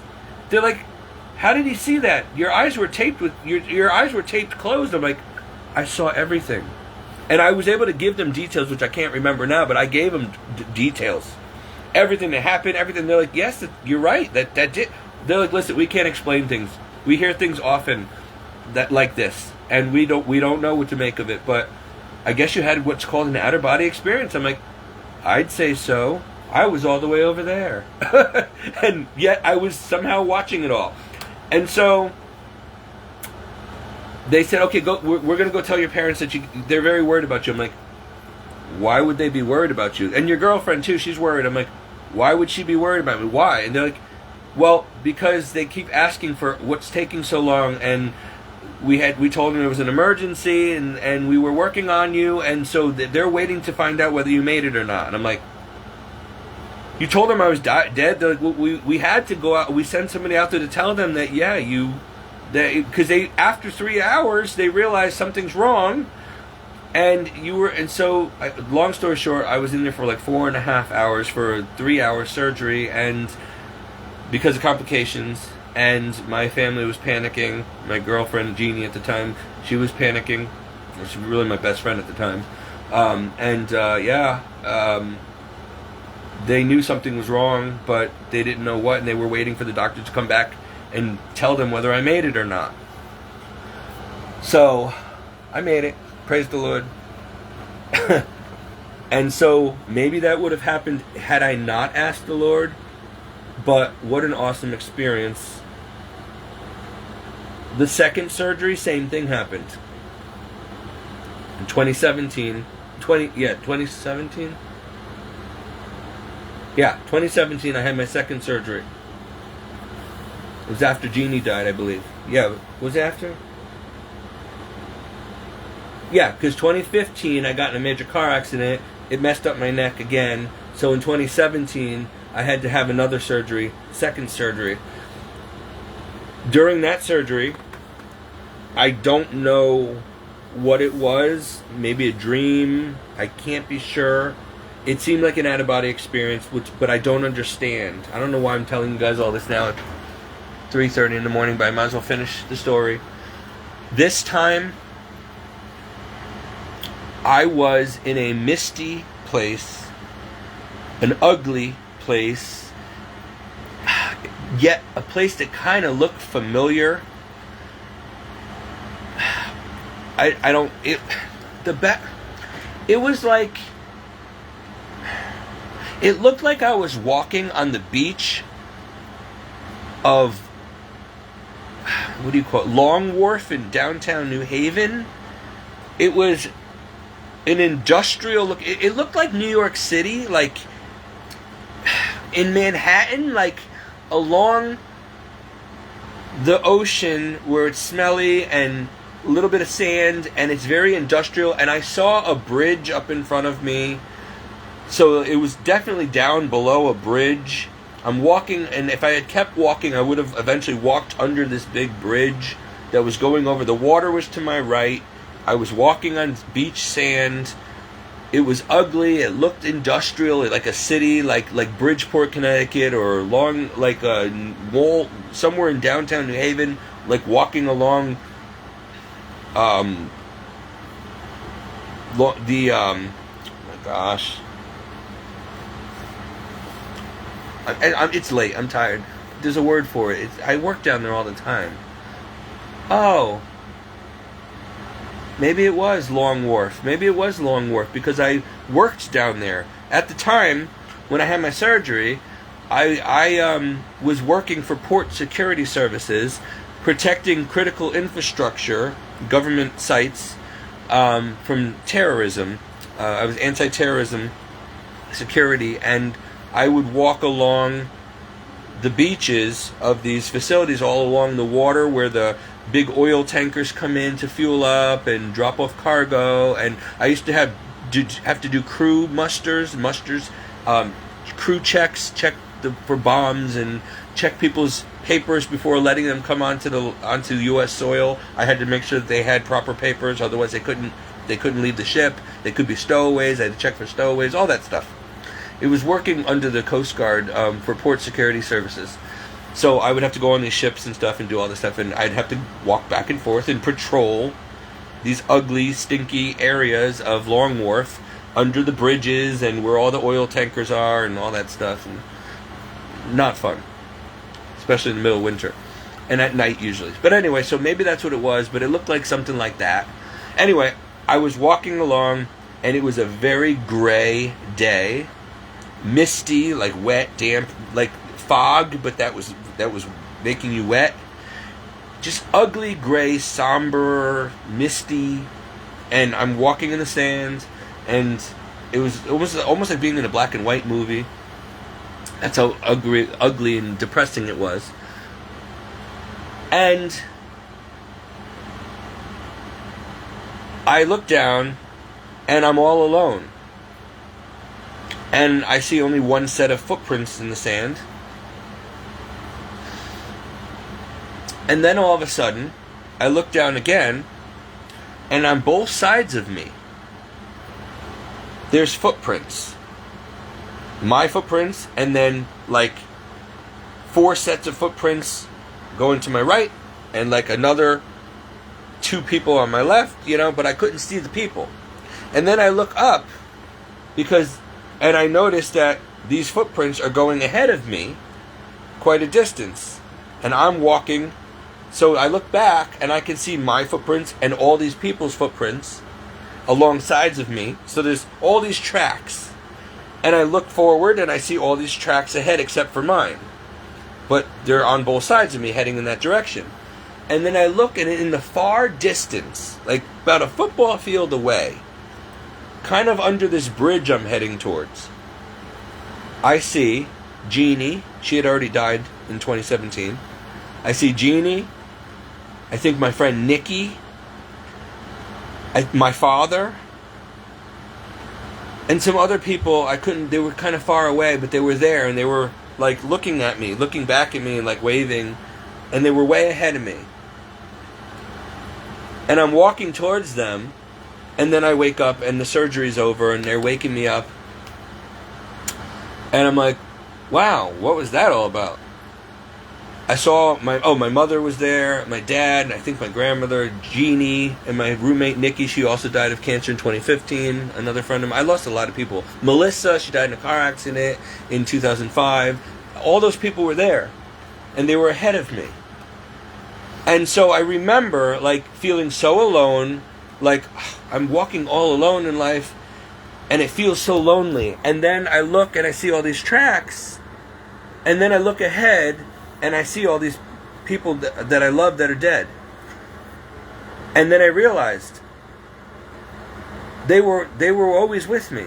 Like, they were always with me. Like, they're always watching. They're always there. So I'm not really alone. They're in heaven or wherever they are right now, but they're waiting for me. And so I'm not alone. They're there. I just can't see them, and I can't feel them. But they know where I am, and they can see me, and they can pray for me, and they're waiting for me. And that's what I got from that experience. And whether it was a dream or whether it was a supernatural place, I don't know. I don't know why it was so depressing and ugly and dreary, like a purgatory place or something, but I don't like the feeling that I got from it. It was very lonely and depressing, and I felt so alienated and all alone in this place, and it was scary because I'm like, I'm all alone here, and where am I? And why, you know?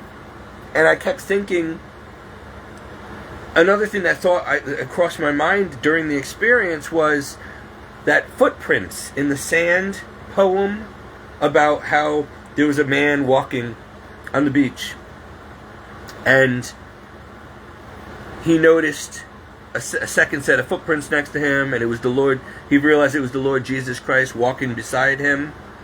And then every once in a while he'd look, and it would just be one set of footprints. It would just be his. And so he asked the Lord, he's like, Lord, why is it that every time the most difficult times in my life, the most difficult challenges I go through, I look back and there's only one set of footprints?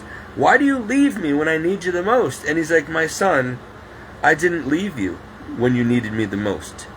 There's only one set of footprints in the sand during those times, because those aren't your footprints. Those are mine. Those are the times I carried you. Most of the time I walk alongside you, but sometimes I have to carry you myself. That's why there was only one set of footprints in the sand. They're not yours, they're mine. So that's what I thought of when I'm having this experience. But instead of seeing Jesus, I was expecting those footprints to be Jesus's. But I saw not just a second set of footprints, I saw like 6 new other sets of footprints. 3 or 4 on both sides, 6 or 8, whatever. And I look ahead, and there's this whole group of my dead relatives ahead of me. And so I guess what that means is, listen, it's not your time yet, but we never left you. And you got to walk the rest of the way on your own, but you're not really alone, even though it seems like that. Until we meet again, we had to go ahead of you. You know? But it's not your time yet. We've already died and gone ahead of you. But we'll see you soon, type of thing. That's what I got from that. And that was in 2017. In 2018, I have my endoscopy or whatever procedure. So the first one was in 2013. I died, walked around the room, had that experience, walked around the ER or whatever, had that experience, and that was my first surgery, first out-of-body experience. Second one was in 2017, where I had the endoscopy and colonoscopy, and I was walking. No, sorry, the second one was in 2017, was the second spinal surgery. And that's when I was walking in the beach area with all these people, dead people. Then in 2018, I had my third out-of-body experience, and this one was awesome. This one was the endoscopy and colonoscopy. They did them both at the same time. top and bottom. And when I left my body, I was, next thing you know, I was taken up into like a heavenly realm, because all I know is like I'm kneeling, I'm on the ground kneeling, and I'm in this cloudy place. It's lit up, but it's cloudy, like almost like kind of gray, but not so gray. Like I'm in a cloud. It's luminous, but a little somber and gray at the same time, but not too much. And I'm kneeling. And I look behind me, and my feet are hanging off this ledge of cloud. Okay, like I'm on a ledge of cloud. And behind me is outer space. And way down, way far in the distance to my right, to my lower right, is the earth. I can see the entire earth. So I'm far enough away to see the entire earth. And where I am, if I were to fall off this ledge, I wouldn't fall back to the earth. I'd fall away into outer space somewhere else. The earth was that far away. But I could see the whole thing. Beautiful. And it's round, by the way. It's not flat. And I don't remember seeing many stars, if anything. I don't remember. There might have been a few stars in the distance, but I think it was just utter blackness in the earth. But the earth was lit up, like completely lit up, so on the side I was facing. So the sun was somewhere. I didn't see the sun or the moon. I just saw the earth, and I saw the blackness of space. And I'm like, wait a minute, where am I? I must be dead, because I should be freezing to death. It's in outer space. How am I able to breathe? There's no oxygen in space. Also, I'm terribly afraid of heights. And my feet are literally hanging off this ledge into this abyss of outer space, with the earth is about, I don't know, 100 miles down there. I'm very high up, and I'm not afraid. I'm in total peace. That's strange, because I have vertigo, and I'm afraid of heights. And in front of me, I see Jesus and the Blessed Virgin Mother. And that's what I was telling you. Mary was standing there with her arms outstretched, just like she is on this miraculous medal. And she was dressed in all gray. And I said earlier in the video, I didn't know what gray meant until now. Our Lady of Grace, maybe? I don't know. And she had a halo behind her of stars that they weren't moving, they were suspended. 12 5-point stars. 12 5-pointed stars that were bronze color, like dirty copper penny color, but yet shiny. And she's kind of smiling at me like this. And she's talking to me telepathically. And then I see Jesus to her right hand side, and he's standing there, but he's looking forward. He's not looking at me. He's standing looking forward, and his face is blurred. I knew it was him, because I could see the long hair, shoulder-length hair, and I could see like his hands with the nail marks and the feet and his robe and all that. He was wearing gray also. Both of them had these gray tunics on and Mary had a mantle on. It might have been white and gray. I don't remember, but I think it was white. But she had gray. And there was a rope around the waist with like knots in it. Almost like what the Franciscans, the friars of the Renewal wear. Like gray hooded tunics with a rope around their waist, like a cincher.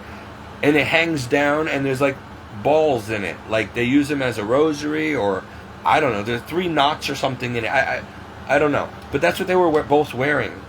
And I'm thinking to myself, why is Jesus and Mary wearing that? Like, I thought Jesus was going to be wearing like a white tunic with maybe a red cape, and Mary should be wearing white with like a blue cape or something. No? But they're all in gray, and it's so somber. The whole feeling is very somber. Like joy, peace and joy, but a sense of, not severity, but somber is the word that keeps coming to mind. Seriousness. somber, an awkward quiet. You could hear a pin drop. But yet, I don't remember everything that was said. A lot was discussed. Jesus wasn't saying anything to me. He wasn't interacting with me. He was just standing there. But Mary was. And I'm on my knees in front of Mary. More so than Jesus. Like, kind of actually no. I'm in the middle of both of them, like in front of them, facing them on my knees. And Jesus is to my left, and she's to my right, but like more in front of me. So I guess I'm kind of more in front of Mary. So maybe that's to Jesus through Mary. Maybe that's what that was about. But I felt like why Jesus wouldn't let me see his face, I don't know. I saw Mary, and I have photos I want to post on my Facebook of what I did post them tonight, of what she looks like. They were exactly the photos of her that I just posted tonight. That's exactly what she looked like. Exactly. In fact, years later, when I saw those photos at Father Bill McCarthy's place, my father's house in Moodus, Connecticut, I'm like, oh, that photo, that's Mary. That's how I saw her. And he's like, you saw her like that? And I'm like, that's her. He's like, Stephen, that's what she looked like in Medjugorje. I'm like, then that's what she looks like, because that's her. That's her. I never saw this photo of her before. I've never seen a photo like this before of Mary. Like, that's her exact likeness. That's the woman I saw. And I've never seen this photo of her. I've seen a lot of different images of Mary. I got them all over my room. But I never saw that exact one. And apparently, that's the Medjugorje Mary. Most beautiful woman I have ever seen in my life.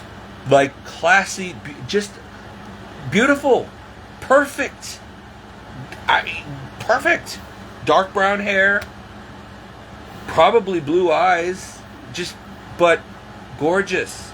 Red lips, like rosy red lips, porcelain skin, flawless. Never seen a woman that pretty. I mean, she's better looking than, I don't know, I'd have to say the most beautiful woman, I think, that comes close to the Blessed Mother is Kathy Ireland from the 80s. You know, I always had a crush on Kathy Ireland. Or Kate Middleton. She's also very beautiful. But Kathy Ireland was exquisitely beautiful. Probably the most beautiful model that I've ever seen. Well, Mary was better than her. Alright, anyway, so I digress. So back to the story. I'm on my knees and I'm literally bowing to Jesus and to his mother. I'm going, Jesus, my Lord and my God, I love you. Mary, my Queen and my Mother, I love you. Jesus, my Father, my Savior, I love you. Mary, my Queen, my Mother, I love you. And I just keep doing this the whole time. You know, telling them both, Jesus, my Lord and my Savior, I love you. Mary, my Queen, my Mother, I love you. Jesus, my God, my Father, I love you. Mary, my Queen, my Mother, I love you. And as I'm the only one talking verbally, Mary is communicating with me mind to mind, telepathically. And I cannot remember everything. But I do know that at one point she was upset with something. She was upset with me for being tepid, I guess. I also had gotten into some mortal sin, some impurity issues. And so she kind of addressed that. And she looked at me, like she went from a smile to a... like literally, like... it was a loving kind of correction, like, now you know better, son. Like, come on, Stephen. What I remember was basically something along the lines of, come on now, Stephen. You know better. Like, I need you to take this seriously. Like, or I need you to, you can do better. I need you to do better. Like, this is too important. Come on. Like, you know, I'm not mad, but I'm not pleased. And then she went back to, and again, she didn't say it with her mouth. She said it mentally. And All I can remember was bad things were about to happen very soon, probably starting in 2020. Like 2020 was the beginning of the end. And just like time is short. And then I looked over to my right, which was Mary's left, her left hand. And from Mary's left, going as far as the eye can see into infinity, along this ledge of cloud that my feet are dangling off of, the ledge of cloud just kept going and going and going. Like, it looked like this, okay? You see the edge of this bed, okay? Imagine. Let me see if... Okay, so here's the cloud. Okay, imagine this is the cloud. Okay, let me turn around. I am like literally like this, okay? I don't know if you can see this. See how my feet are? I'm kneeling like this. And this is exactly how it was. My feet are hanging off. And behind me, Rick, see where you can see see the desk? Okay? That was the earth. That was the earth. And in front of me,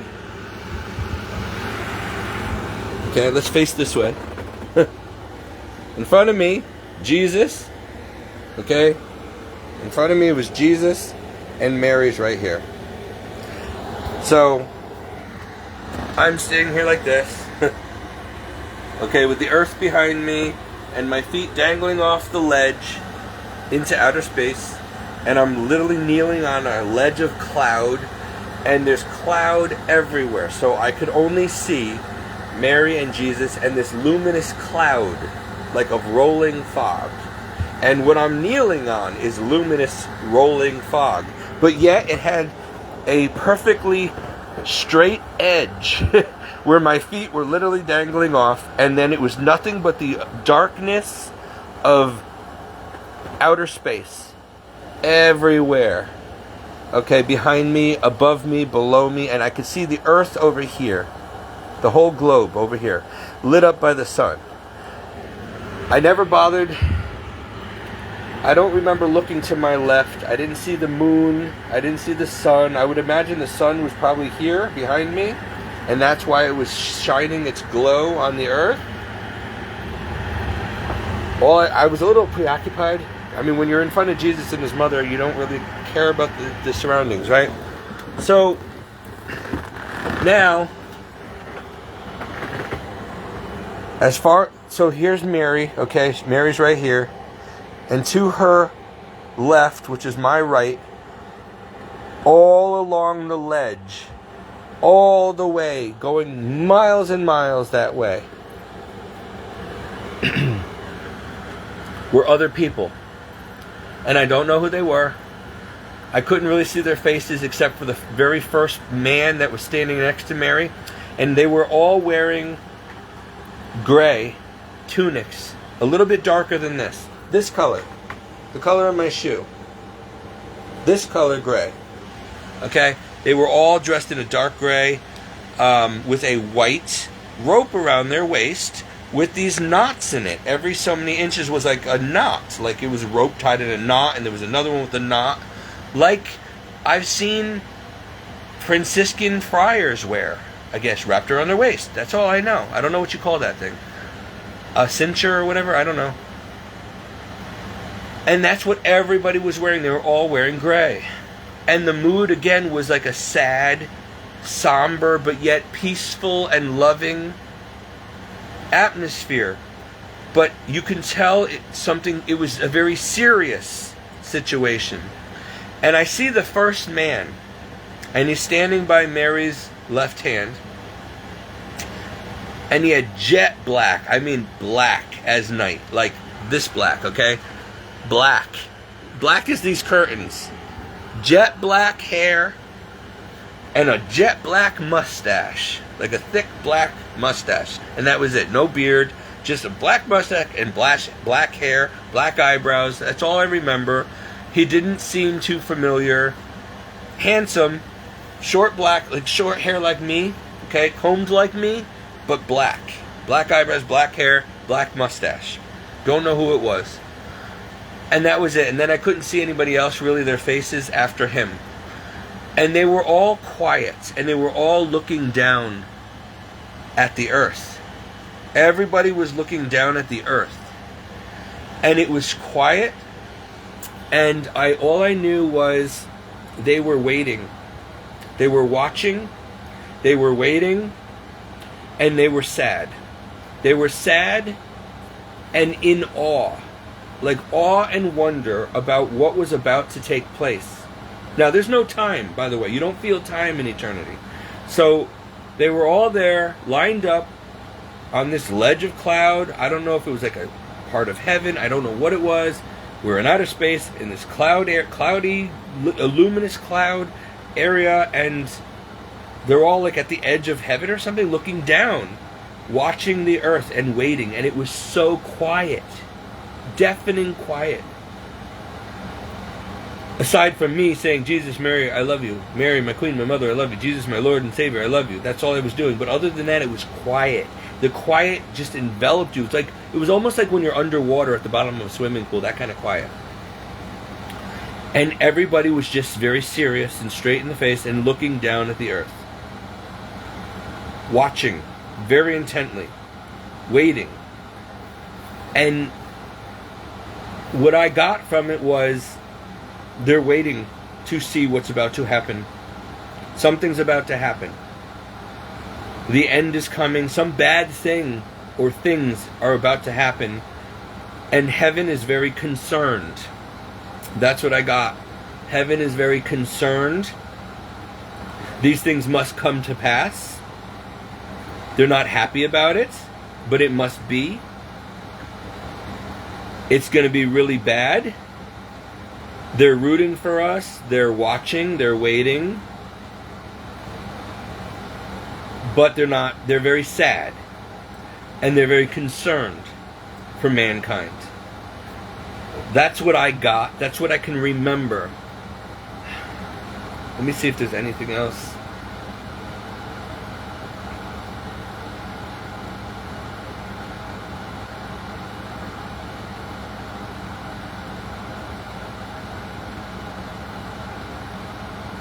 Mission. I just feel like I keep hearing the word mission. Important mission for a time.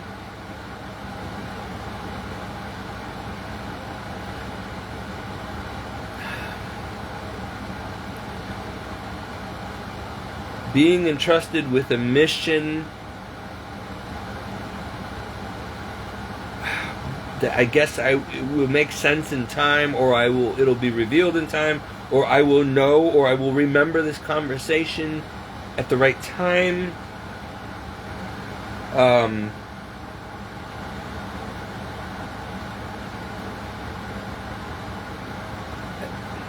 Again, I need you to be serious, Stephen. I know you can do better. I'm not angry at you, but I'm not pleased. I love you. But this is serious. You need to be holy. Lord, please help me. Is there anything I can remember?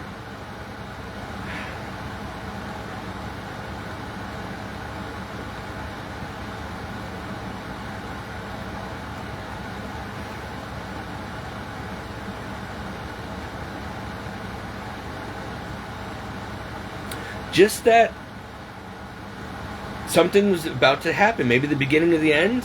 The Lord soon return. Armageddon. I don't know. I just know that it was soon. That it's going to be bad. That heaven's not happy about it. They're sad. But they're also watching in awe and wonder and waiting, and again, somber. The mood was serious and somber, but yet I could still feel the peace and joy of heaven. But the severity of the situation, and that it was soon. soon.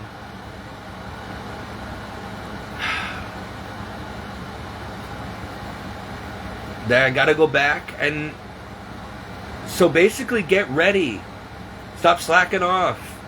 Things are about to get going. You need to focus. You need to pay attention. You need to do better. Like, this is serious. I don't remember if I received any message of tell them this specifically or tell them that, but I knew that that something was about to happen soon. They were waiting. I knew it was on. Like, it's on. It's beginning. The beginning, the end, or whatever. Now, this was back in 2018. So, I got accepted to seminary shortly after that. This happened in, it was either January or March I had this procedure. In May of, then in May, I had that experience where I was praying in the church and I was asking Jesus, do you want me to go to seminary or not? And if the answer is yes, I'm not going to ask you anymore.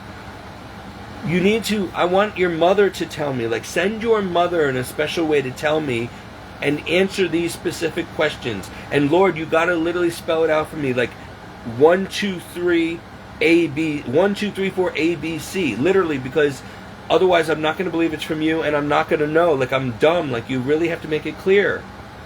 And wouldn't you know, I said that after Mass, around 12 o'clock after Mass, on May 18th, 2018.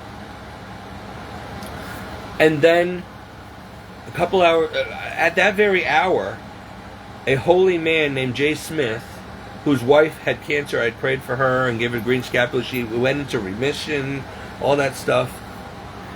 She ended up dying a few years later, but she got healed miraculously, and after I gave her the green scapular. Apparently Jay was at home in his house at Hamden praying his rosary at that same hour. And the Blessed Mother came to him and told him, write this down, the following words, for Stephen Dinello, and give it to him. I have it somewhere. It's in storage over here, but I have the letter. And it's literally May 18th, Mary, regarding Steve. And it was everything I had asked in my heart when I was kneeling at the tabernacle. Like, Lord, am I going to go to seminary? Will I get accepted? Do you want me to be a priest? Will I get ordained? I'm not good at school, so I have a 1.67 grade point average, so how am I going to pass my studies? And if I do get ordained, am I going to be a faithful priest? Because if I'm not going to be a faithful priest, I don't want to be a priest, because I don't want to go to hell. And if I mess up, I'm going to end up in hell for sure if I become a priest and I mess up. So don't let me mess up. Otherwise, I don't want to do it. And then I said, Lord, what if I do this for you? If it's your will that I go to seminary and be a priest, what am I going to bring to the table? Like, what are my gifts? What am I going to offer you? Like, everybody's got, like, gifts and charism, something that they specialize in, something to do for you, something to offer you. I don't have anything to do. Like, what are my virtues and strengths going to be?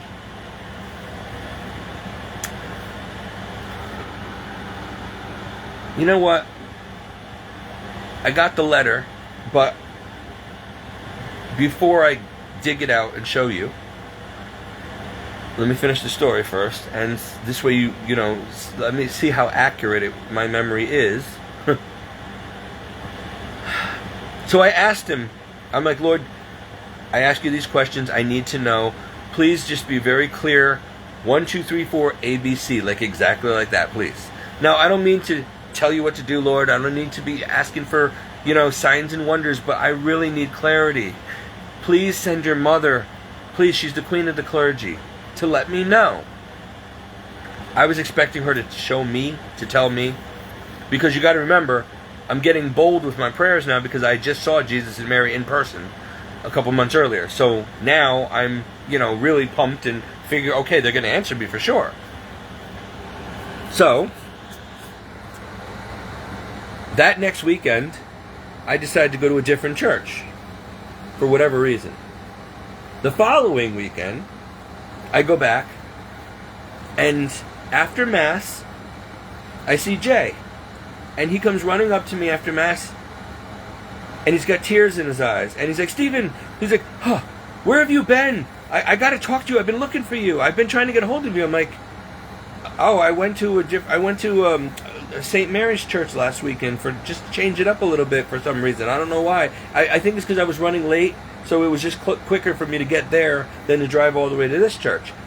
He's like, well, I was here looking for you last week. I have to give you something. I don't have it with me now, so I need your address and stuff again. I'm like, well, I thought I gave it to you. He's like, yeah, I don't know where it is. I misplaced it, so I need you to give it to me again. I'm like, okay, what's going on? I'm like, wait, what's the matter? Why are you crying? And he's like, I'm like, is your wife okay? Did anything happen to her? Did the cancer come back? He's like, no, she's fine. I'm like, then why are you crying? He's like, tears of joy. I'm like, what's going on? What do you mean tears of joy? Does it have something to do with me? He's like, oh yeah. I'm like, okay, Jay, what is this all about? Like, I gotta send something to you. I gotta give you something. I'm like, just tell me what it is. He's like, no, you'll see when I give it to you. I'm like, well, just bring it in with you next time. He's like, no. I don't want to wait another 7 days for Mass. No, I'm mailing it out today.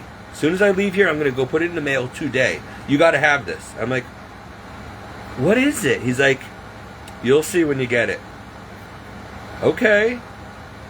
So I gave him my address, my mailing address, and that was it. We parted ways.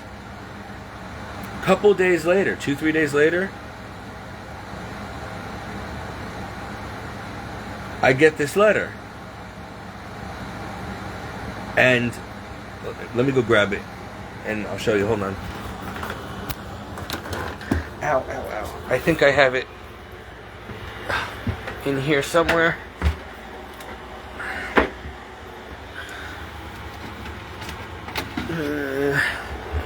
Here.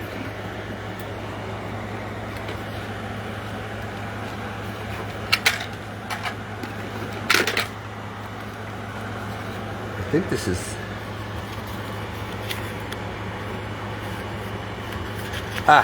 it's this one, because it came in the mail. Now, check this out.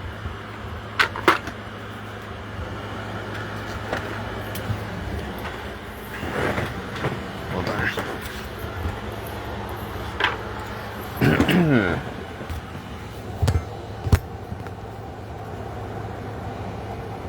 Alright. I got a couple different miraculous things from God, but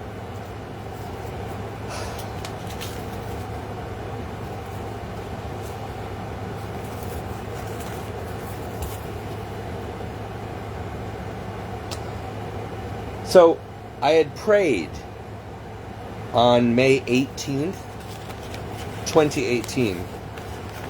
That's when I asked Jesus to send his mother, right?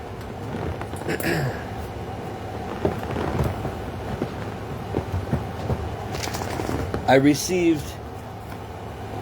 saw him on the 29th, May 29th, and he mailed this out. Here's the letter. Oh, sorry. No, not May 18th. Sorry. May 10th. May 10th was the day I was praying. I saw him on like the 29th or whatever, and that's when he went and mailed it immediately that day. Okay?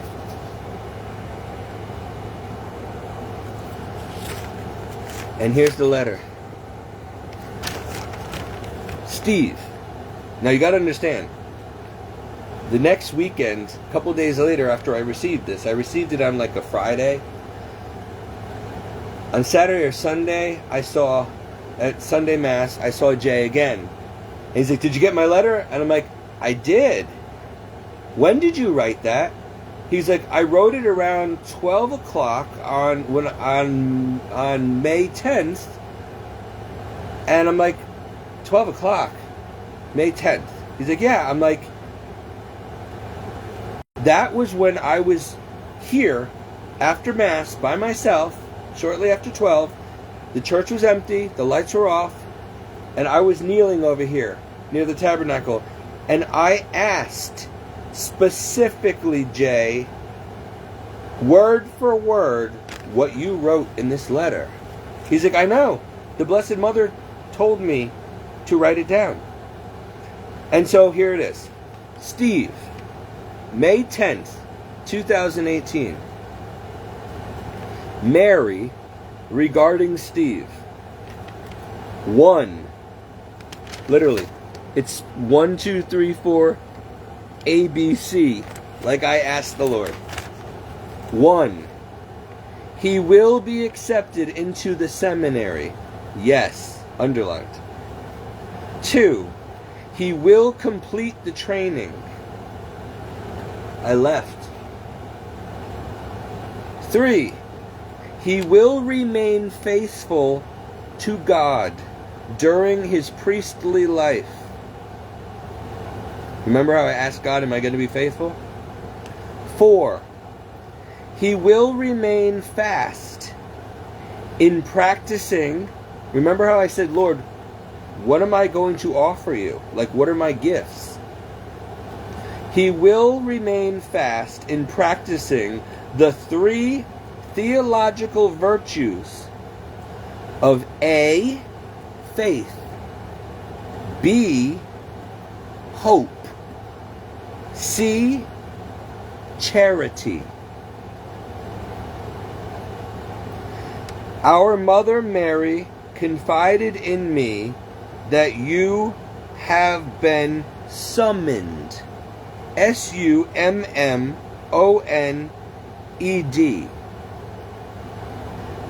Our Mother Mary confided in me that you have been summoned.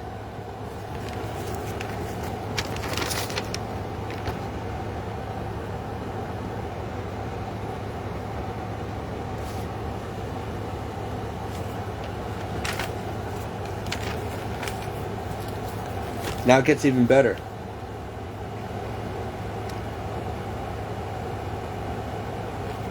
One year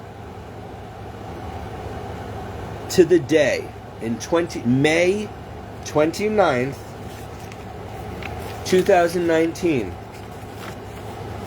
I got my official letter of acceptance to the seminary in the mail. The same exact day, okay, that 1 year later that I received this letter in the mail. Now this letter was written on May 10th, 2018. On May 10th, 2019, I had been on my 3rd and final come and see at the seminary in Wisconsin. And I had my meeting that morning on May 10th, 2019. And in that meeting, I was given a handshake and the approval and a congratulations, saying, congratulations, you've been accepted to the seminary. We'll go home, get your bags packed, sell your house, whatever you got to do. We'll see you in August. A few days later, on May 29th, 1 year to the day that this letter came, I get a letter in the mail from the seminary with the official acceptance letter. And it came in the mail on May 29th, 2019. This one came in on May 29th, 2018. And when I looked at the date that it was typed up, the acceptance letter, the day it was May 10th, 2019. That was the day that I prayed to Mary, and that was the day she appeared to Jay Smith in Hamden, Connecticut, and told him to write this letter for me.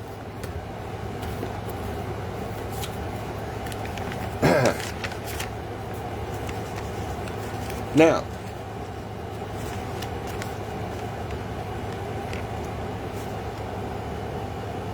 In January 19th, 2019, before I got officially accepted into the seminary,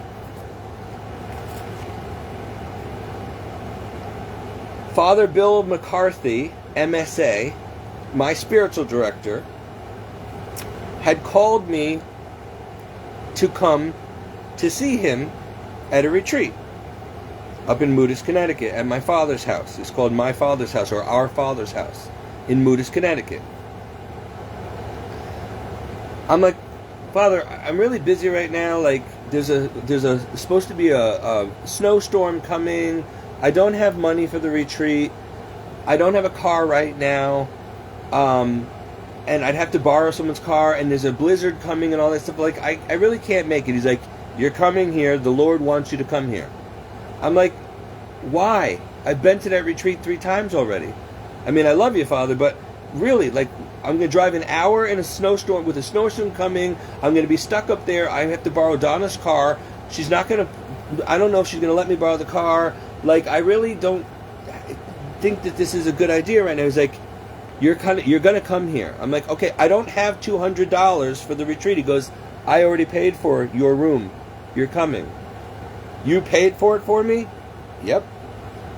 Stephen, the Lord's going to provide a way for you to get up here, so don't worry. You're going to have the car. I'm like, okay, fine. If I can get a car, I will come. But what's this all about? Just get up here, and you'll see. So I packed my stuff. I asked Donna. She said, yeah, you can borrow my car for the weekend. Okay, but there's a snowstorm coming. That's fine. I trust you. All right. So I go up there. The first day, I'm like, okay, I've already sat through this Life in the Spirit seminar 3 times already. This is my 3rd time now. It's boring. I've already heard it all. Whatever. So I leave while everybody's, in the middle. And I go to the chapel by myself. And I get down on my knees and I literally hug, wrap my arms around the tabernacle and put my head up against the door to the tabernacle. And I talk to Jesus. And I'm like, Lord, I know you're in here, and I need, I don't know why I'm here. Like, why did you summon me to come up here? Like, Father's not even spending time with me. He's talking to some girl. He hasn't even spent time with me. He said hi, and that was it. He's not sitting at the same table with me. Why am I here? Because he's not even spending time with me. This girl is taking all his time. Like, I can't even get to him. She's just talking the whole day. Like, I can't even say hi to him. Like, so I'm getting frustrated. So, why am I here, Lord? And then I said, can you please do what you do and speak to me through Father Bill? And then I said, all right, Lord, I got to go. I'm going to go back to get lunch. It's lunch, lunchtime soon. And, they're going to be taking a break for lunch or whatever. So I'm going to go back and, I guess, wait to see what happens. So I go in there. Hour later, we break for lunch. Father Bill, instead of eating, goes into the chapel, sits behind the altar, and starts journaling or something. I don't know. He does that. He goes and starts writing things and whatever he hears from the Lord. Now, mind you, another reason why I didn't want to go up there and see Father Bill was because I had started the process of applying to seminary, and I didn't tell him. Because a couple months earlier, when I was up there last, I had talked to him, and he said, Stephen, don't even bother. Like, in order for you to get into seminary at your age and with your health and everything, after being rejected from a couple other orders already, you have very high walls to climb. Impossibly high. Like, it would take a literal miracle for you to get accepted into seminary. So I'm like, do I have your blessing to apply or not? He's like, I wouldn't bother, because it would take a literal miracle.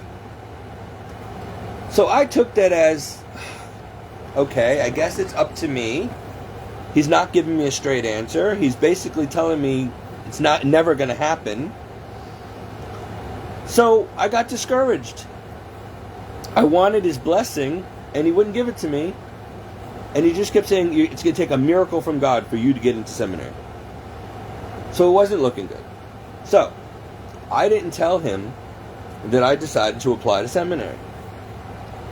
I didn't tell him that I had already started the process and that I was supposed to be flying out there for my first evaluation and come and see, and there was psych evals and all these things you had to do. It was a long process and a long application process. I didn't tell him. I was hiding it from him. I wasn't sure. I didn't think I was going to get in, and I didn't want to have to tell him I got rejected. You were right. So I wasn't going to tell him at all. If I got rejected, I wasn't even going to tell him I bothered. I kind of forgot that he's got a connection with the Lord and he knows, kind of like Padre Pio. So anyway, I'm having lunch, salad, pizza, whatever, sandwiches. Lunch is almost over and we're about to start the second half of the retreat day. And all of a sudden, Father Bill comes up to me at the table. And he puts his arm on my shoulder and he goes, "Why didn't you tell me you applied to go to seminary?" I'm like, how did you know? He's like, "Jesus told me." I'm like, "He did. I was afraid of that." "I'm your spiritual director." "Yeah? You're supposed to talk to me about these things." Well, why didn't you tell me, Stephen? I didn't want you to say no. Like, I know how you get, and last time you told me it was never going to happen. I had big walls or mountains to climb, and it was going to take a miracle for me to get in. So I didn't tell you that I started the process. He goes, "I told you that it would take a miracle. I never said no, and I never said it was impossible. I told you had big walls to climb, and it would take a literal miracle from God for you to get into seminary. Next time, don't ever keep anything away from me. I'm your spiritual director. Don't do that. Don't hide things from your spiritual director." And he goes, "Here's your miracle." And he rips this page out of his journal and he hands it to me. And I'm like, "What's this?" He goes, "Read it. The Lord told me to write that for you." And this is what it says. He goes, "Read it to me." I'm like, "Okay." "My precious..." Oh, and by the way this is written, the Lord used words that Father Bill could not have known. There's the way he talked to me. I asked him, "Jesus," when I was at the tabernacle, in my heart, I said, "Lord, where do I stand with you? Like, do you still love me? Are you angry at me? You know, like, am I still like your beloved, cherished son? Am I your son?" Like, you know, I asked him all these, like, enduring, like, heart-to-heart things. Father Bill was not even anywhere near the chapel. He didn't read my mind. He couldn't have known what I asked the Lord. I asked the Lord specific questions, and word for word, he specifically answered those questions. Just like he would do in a few months later through this letter. "My precious and most beloved son, my Stephen, yes, I love you abundantly.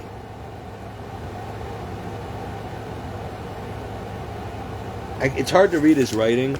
I think it's not absurdly. It's got to be abundantly. "Yes, I love you abundantly. Yet I am not pleased with you.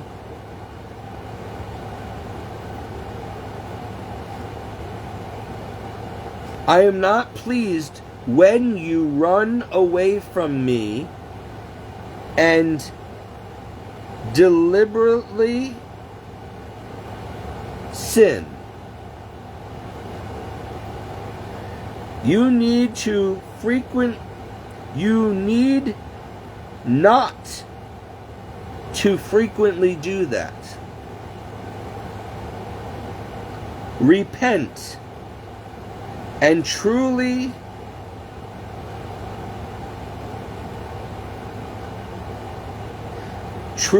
accept my abundant graces to stop all, underlined all, sin.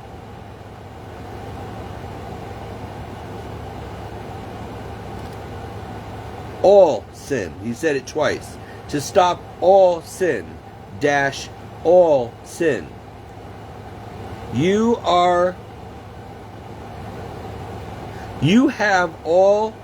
now have all the graces to do that. You will sell your house and you'll be able... Oh man, he read it to me because I had trouble reading it. So his writing is terrible. Okay, you will sell your house and you'll be able to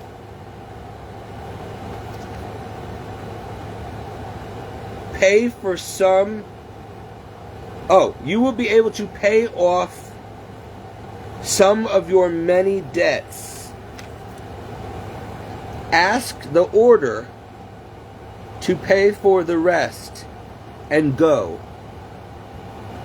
You will need a van to transport all that.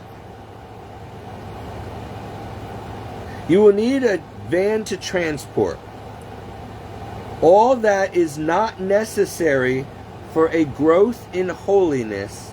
Leave behind. And by the way, I left almost a fully loaded house to the people who bought the place. Almost fully furnished. I sold a lot of stuff and paid off debts, and then I still left a lot of my worldly possessions to the new owners. A lot of expensive good stuff.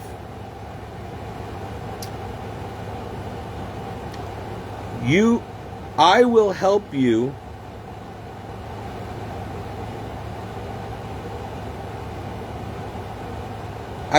to decide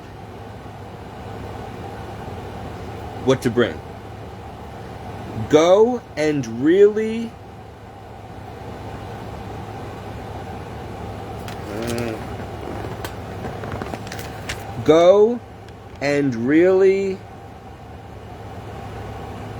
step into the life, the religious life.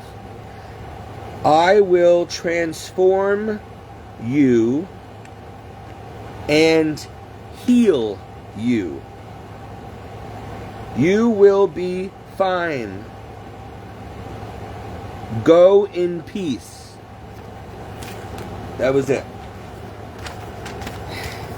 That was Jesus. And again, I asked him in my heart, in the chapel, at the tabernacle, I said, Lord, do you still love me? Are you angry at me? I feel like you're angry at me. I asked him about, I needed graces or whatever. I asked him if I was going to get into seminary.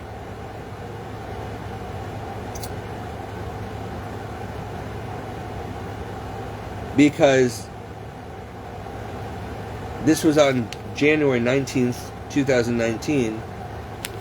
And this letter had come to me on May 10th, 2018. And Father Bill, I guess, wasn't aware of it or didn't believe it was really the Blessed Mother or whatever. And so that's what got me discouraged, because I knew that the Blessed Mother had said I was going. But Father Bill said it would take a miracle. And I'm like, I have my miracle. She said I'm going. He's like, Stephen, come on. You have big walls. Your health is bad. You're old. You have no education, no college degree. you're 39, you're 38 years old, like you've been rejected from other orders. My order rejected you. It's not going to happen without a miracle. So then, that was May. That was after May sometime. So May, June, July, August, September, October, November, December, January. So 8 months later, Jesus tells my spiritual director personally, he is going. I did summon him. So he is going. And Father Bill was like, well, Lord, he didn't tell me. I didn't know. I thought he gave up on it. I told him he was an evangelist because he asked me, well, what's he supposed to do with his life, if he doesn't become a priest? And you told me to tell him he's an evangelist, so I told him that, and so that's how Father Bill used to talk to the Lord, I guess, So anyway,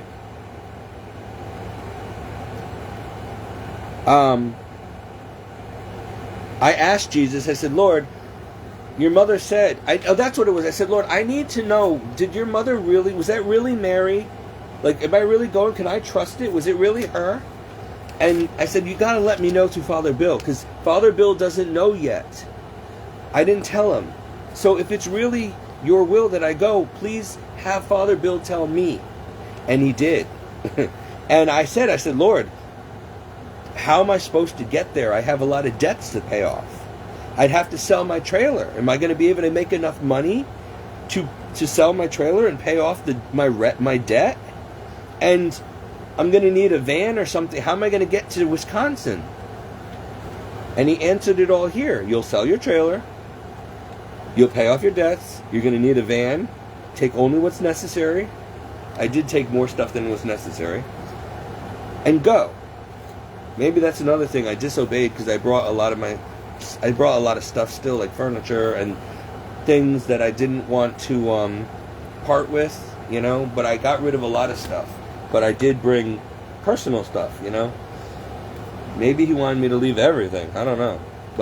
And really step in, and I didn't. Maybe I was too attached to stuff. I don't know. But anyway.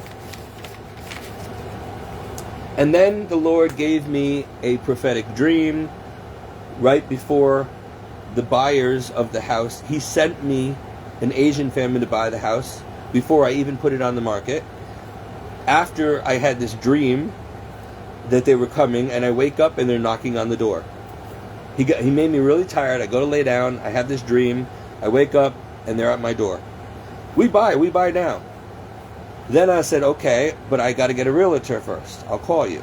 And then I got on my knees. I said, Lord, I need a realtor. Where am I going to get a realtor? And my phone rings, literally. And it's a realtor. And she goes, hi, Mr. Janelle, do you need a realtor? I'm like, yes, I do, actually. I haven't. How did you know? She goes, I don't know. I just saw your name, that you're an owner of this property or whatever, and I was just kind of, for some reason, something told me to contact you. You might want to sell. And I'm like, yeah, I just figured that out today, actually. And I was just about to look for a realtor. And she goes, oh, well, I'll do it. I'm like, okay, great. She ended up getting me more money than expected, so I had more than enough to even leave Donna $2,000 to help fix her car, which she didn't do with it, and to pay off all my debts and go. Then, all that other stuff happened. Now, after I got back from seminary, I came back in February 2020. That man Jay, who the Blessed Mother came to the first time and had him write this letter, he gets another visit, I guess, from the Blessed Mother on July 20th, 2020.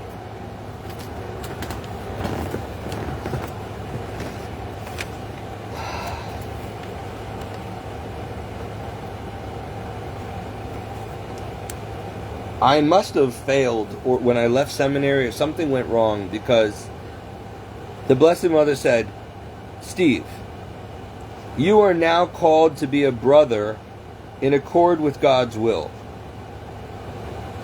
You should use your acting skills and social media knowledge to move forward.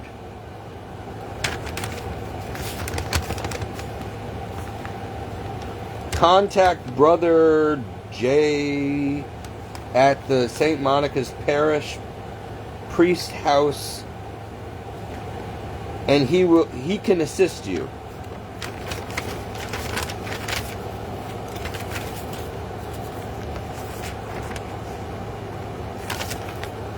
I did go and contact that Brother Jay. He did not assist me.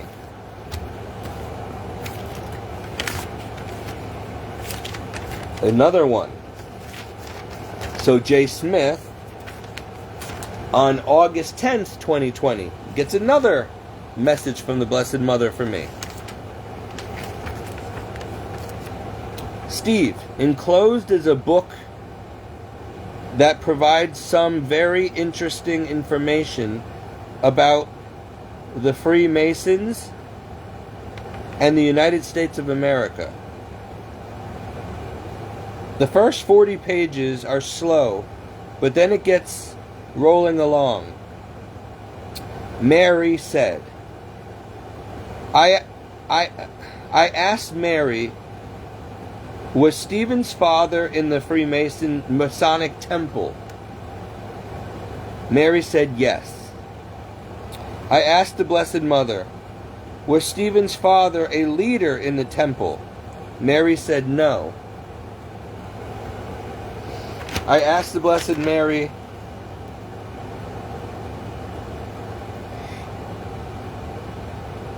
is the Elks organization as a whole, has the Elks, my father was an Elks Lodge member, by the way. He was a member of the Elks, the Benevolent Police Society, the Elks. Has the Elks organization as a whole been taken over by the Freemasons? Mary said no. Has the Hartford Archdiocese Seminary been taken over by any Freemason teachings or any evil teachers? Mary said yes. Has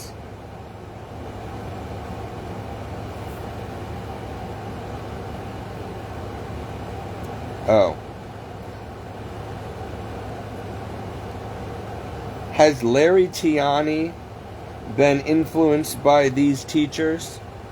Mary said yes. Oh, shoot. Oops. Sorry, Jay. Steve, this information is for your eyes only and absolutely no one else. Oh boy. Sorry, Jay. I forgot it said that in here.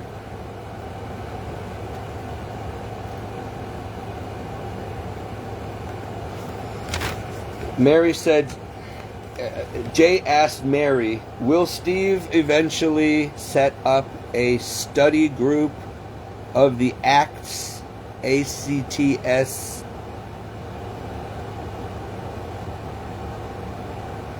party, or ACTS, of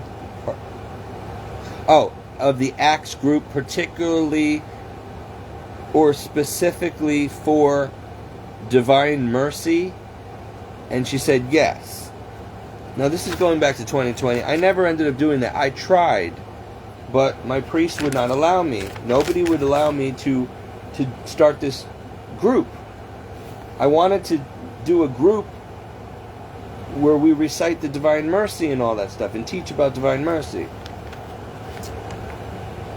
But I was denied. Then he wrote here, I have nothing else at this time. Down the road, 3 or 4 weeks, I will get together with you. I will contact you to set up a date. Be patient with me. His wife was sick at the time. P.S. If you are still interested in the Stony Creek Fife and Drum group, because I had just joined them at the time, tread lightly. Use it as a new beginning. Steve,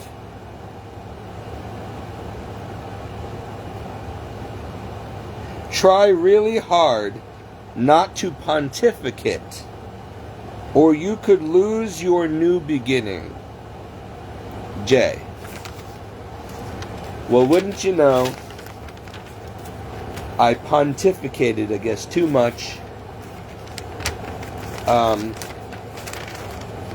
when I was a member of the Stony Creek Fife and Drum Corps. Some of them are involved in like Freemasons and all that stuff, and I didn't like that. I didn't want to join them. I didn't feel comfortable hanging out with a bunch of people. I loved them all. They were all nice to me. But I never was accepted. Like, they never really invited me to their private house parties and camping trips.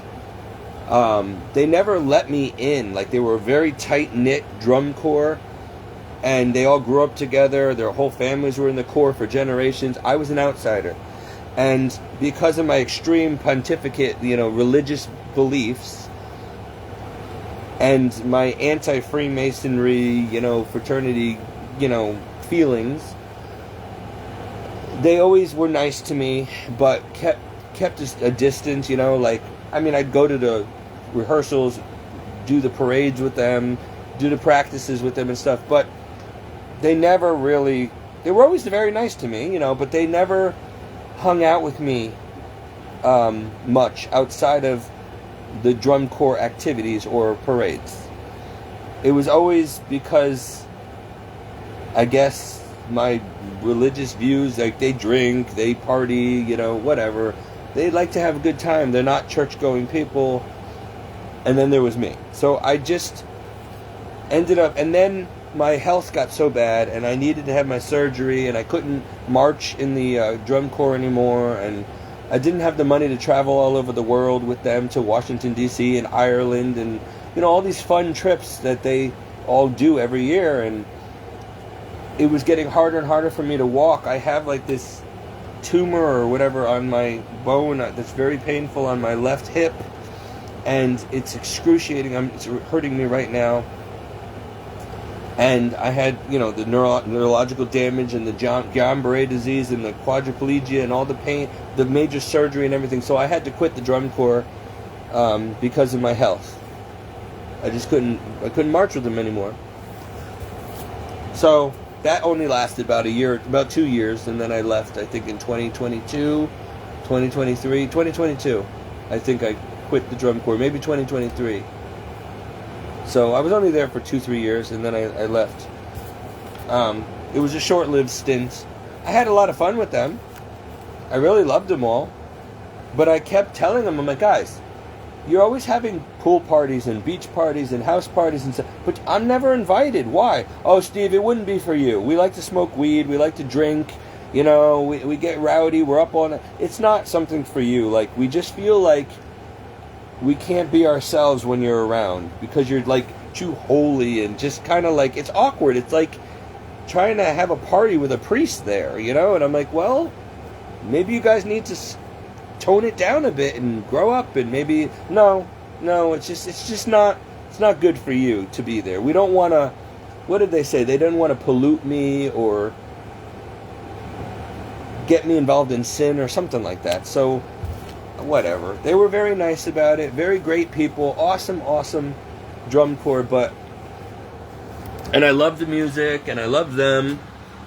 But I joined them so I can make friends with other men. Like, I wanted to have guy friends that are not just church related, but just normal friends to hang out with and something of a common interest. I love the Civil War era. I love the country, our country. I love the fife and drum music and the history and the costumes, and I love performing and all that. So I joined the Corps, but my health got worse and worse, and I couldn't handle it. I couldn't carry the heavy equipment or drums.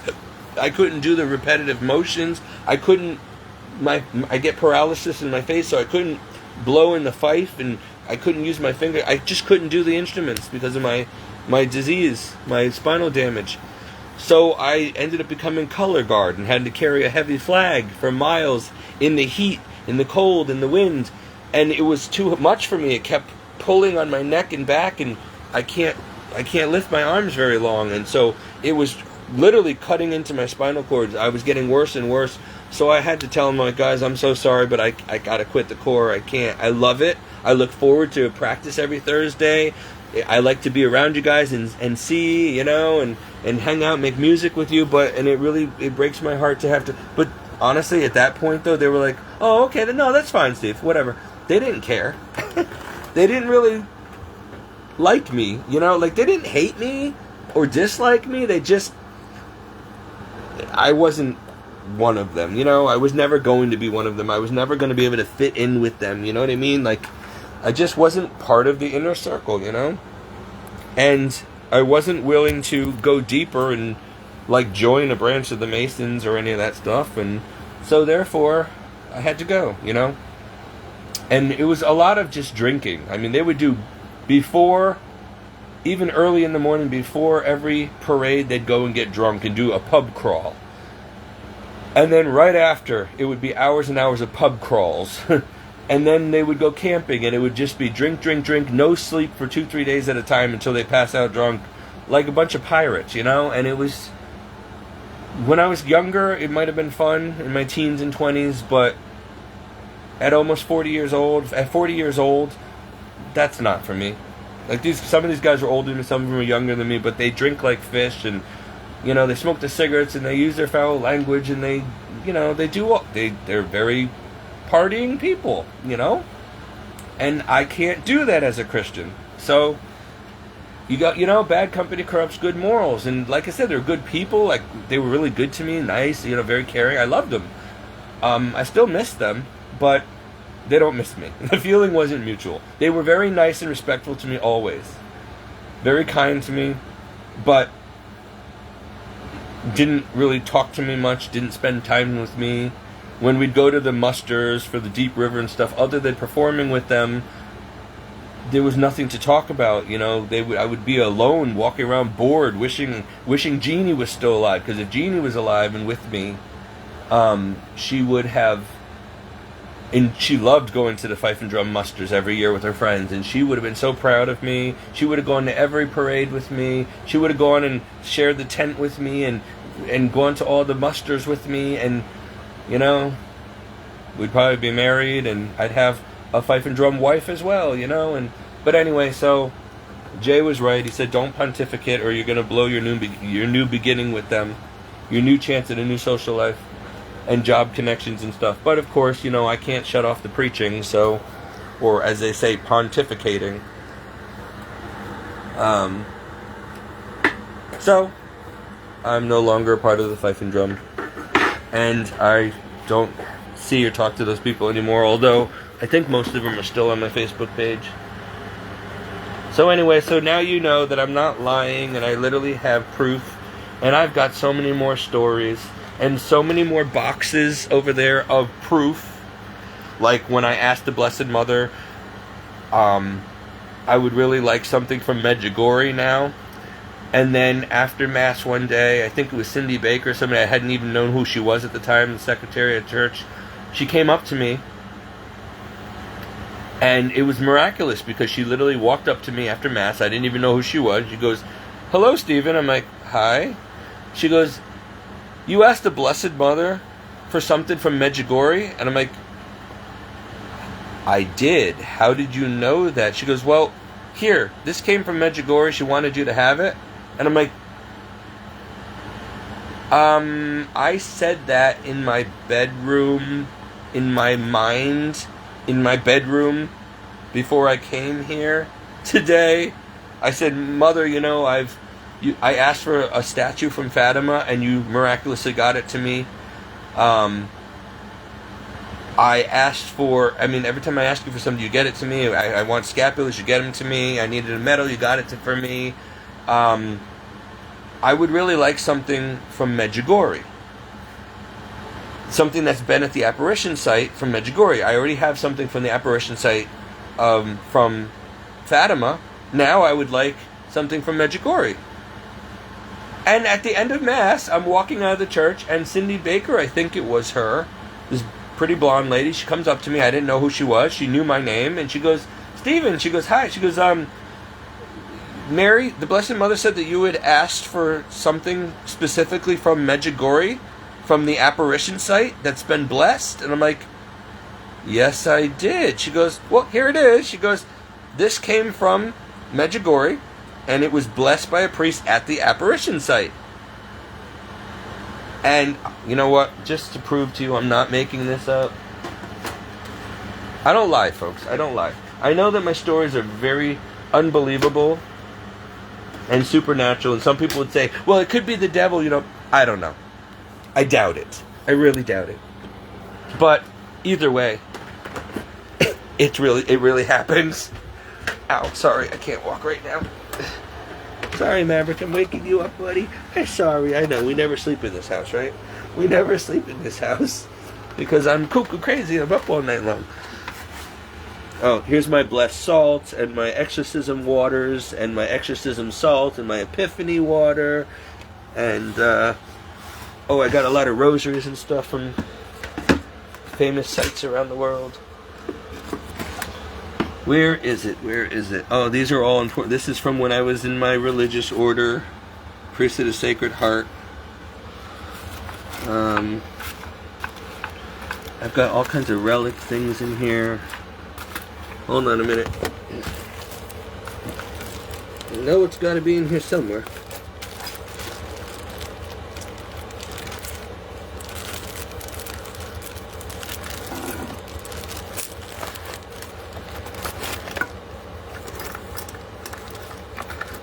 Here it is. I found it. Here it is. You ready? This came from Medjugorje. It's a crucifix. And it's got the Saint Benedict medal inside of it. Okay, behind Jesus. And this literally was purchased at the apparition site in Medjugorje and was blessed by a priest there at Medjugorje. And so I asked our Blessed Mother Mary, could she please somehow get me something from her, a gift from my Blessed Mother from Medjugorje. And in less than a day, maybe a few hours later, it was already on its way to me. And a woman came up to me after Mass and said, "Did you ask the Blessed Mother for something from Medjugorje that was blessed by a priest from the apparition site?" I'm like, "Yes, I did." "Well, here you go. Mary told me to give this to you, so here it is." I'm like, "Hallelujah. Thank you. Thank you, Mama. Thank you, Mother." So, and by the way, that was all before I went to seminary. Like, that was all years. That was probably when I was still in my 20s that happened. Maybe early 30s. I used to walk in literal miracles and what we call signal graces that the Blessed Mother promises to those who are consecrated to her and who wear her scapula, her green scapula, her brown scapula, and her miraculous medal, and say the prayers on them every day, which I do. Oh my goodness, it's almost 5 o'clock in the morning, and I gotta go to church. I gotta shower, and I gotta go to church in the morning. So I'm gonna try to get... Oh man, I'm not even tired. That's the thing. Like, I'm not even tired. When I'm talking about all this stuff, it really pumps me up. It gives me energy. I just love it. I can't get enough of it. Plus, I got up late today again anyway. I don't remember what time I got up. I overslept through my alarm, and I think I got up... Oh, that's why. I literally didn't get out of bed until almost 6 p.m., I think, tonight. Was that tonight or was that last night? Yesterday? I don't remember. Yesterday or the day before, it was like 4 p.m. My alarm hasn't been going off. I set it for a certain time and then I sleep through, but sometimes I don't go to sleep until between 7 and 11 in the morning, and I try to get a few hours of sleep, and I usually set my alarm for 1 o'clock, 1 o'clock, 2 o'clock, and I end up waking up between 4 and 6 p.m. and I'm like, man, and then I'm hustling to try to get things done, but there's a lot of stuff that has to be done during the week, Monday through Friday, during business hours, 9 to 5, and I end up not getting things done because, like right now, I'm supposed to be taking my levothyroxine within an hour, around 6 a.m., and I'm supposed to take this at nighttime before bed, but I didn't go to bed, so my cholesterol med, I'm going to take it now. My schedule has been so off.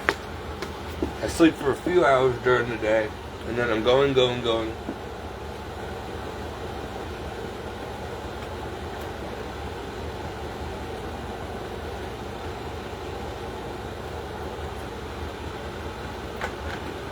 I keep a gallon of distilled water by my bed because that's what I use to brush my teeth, and that's what I drink because we can't drink the water here in the park. Something about the water is bad or whatever. It makes you sick, and the dog won't even drink it. He gets sick too. So we drink just distilled water or spring water because I need to use distilled water for my CPAP or BiPAP machine. You need special water. Anyway, so that's it, folks. I'm gonna try to get ready for bed now, but I don't even remember. That was a long video. Wow. Oh man, I keep forgetting. I should have been filming this on my YouTube channel. I keep forgetting. I should have not done a Facebook Live because they don't let us keep these anymore. They delete them after a certain time. So, alright, anyway, I'm gonna go.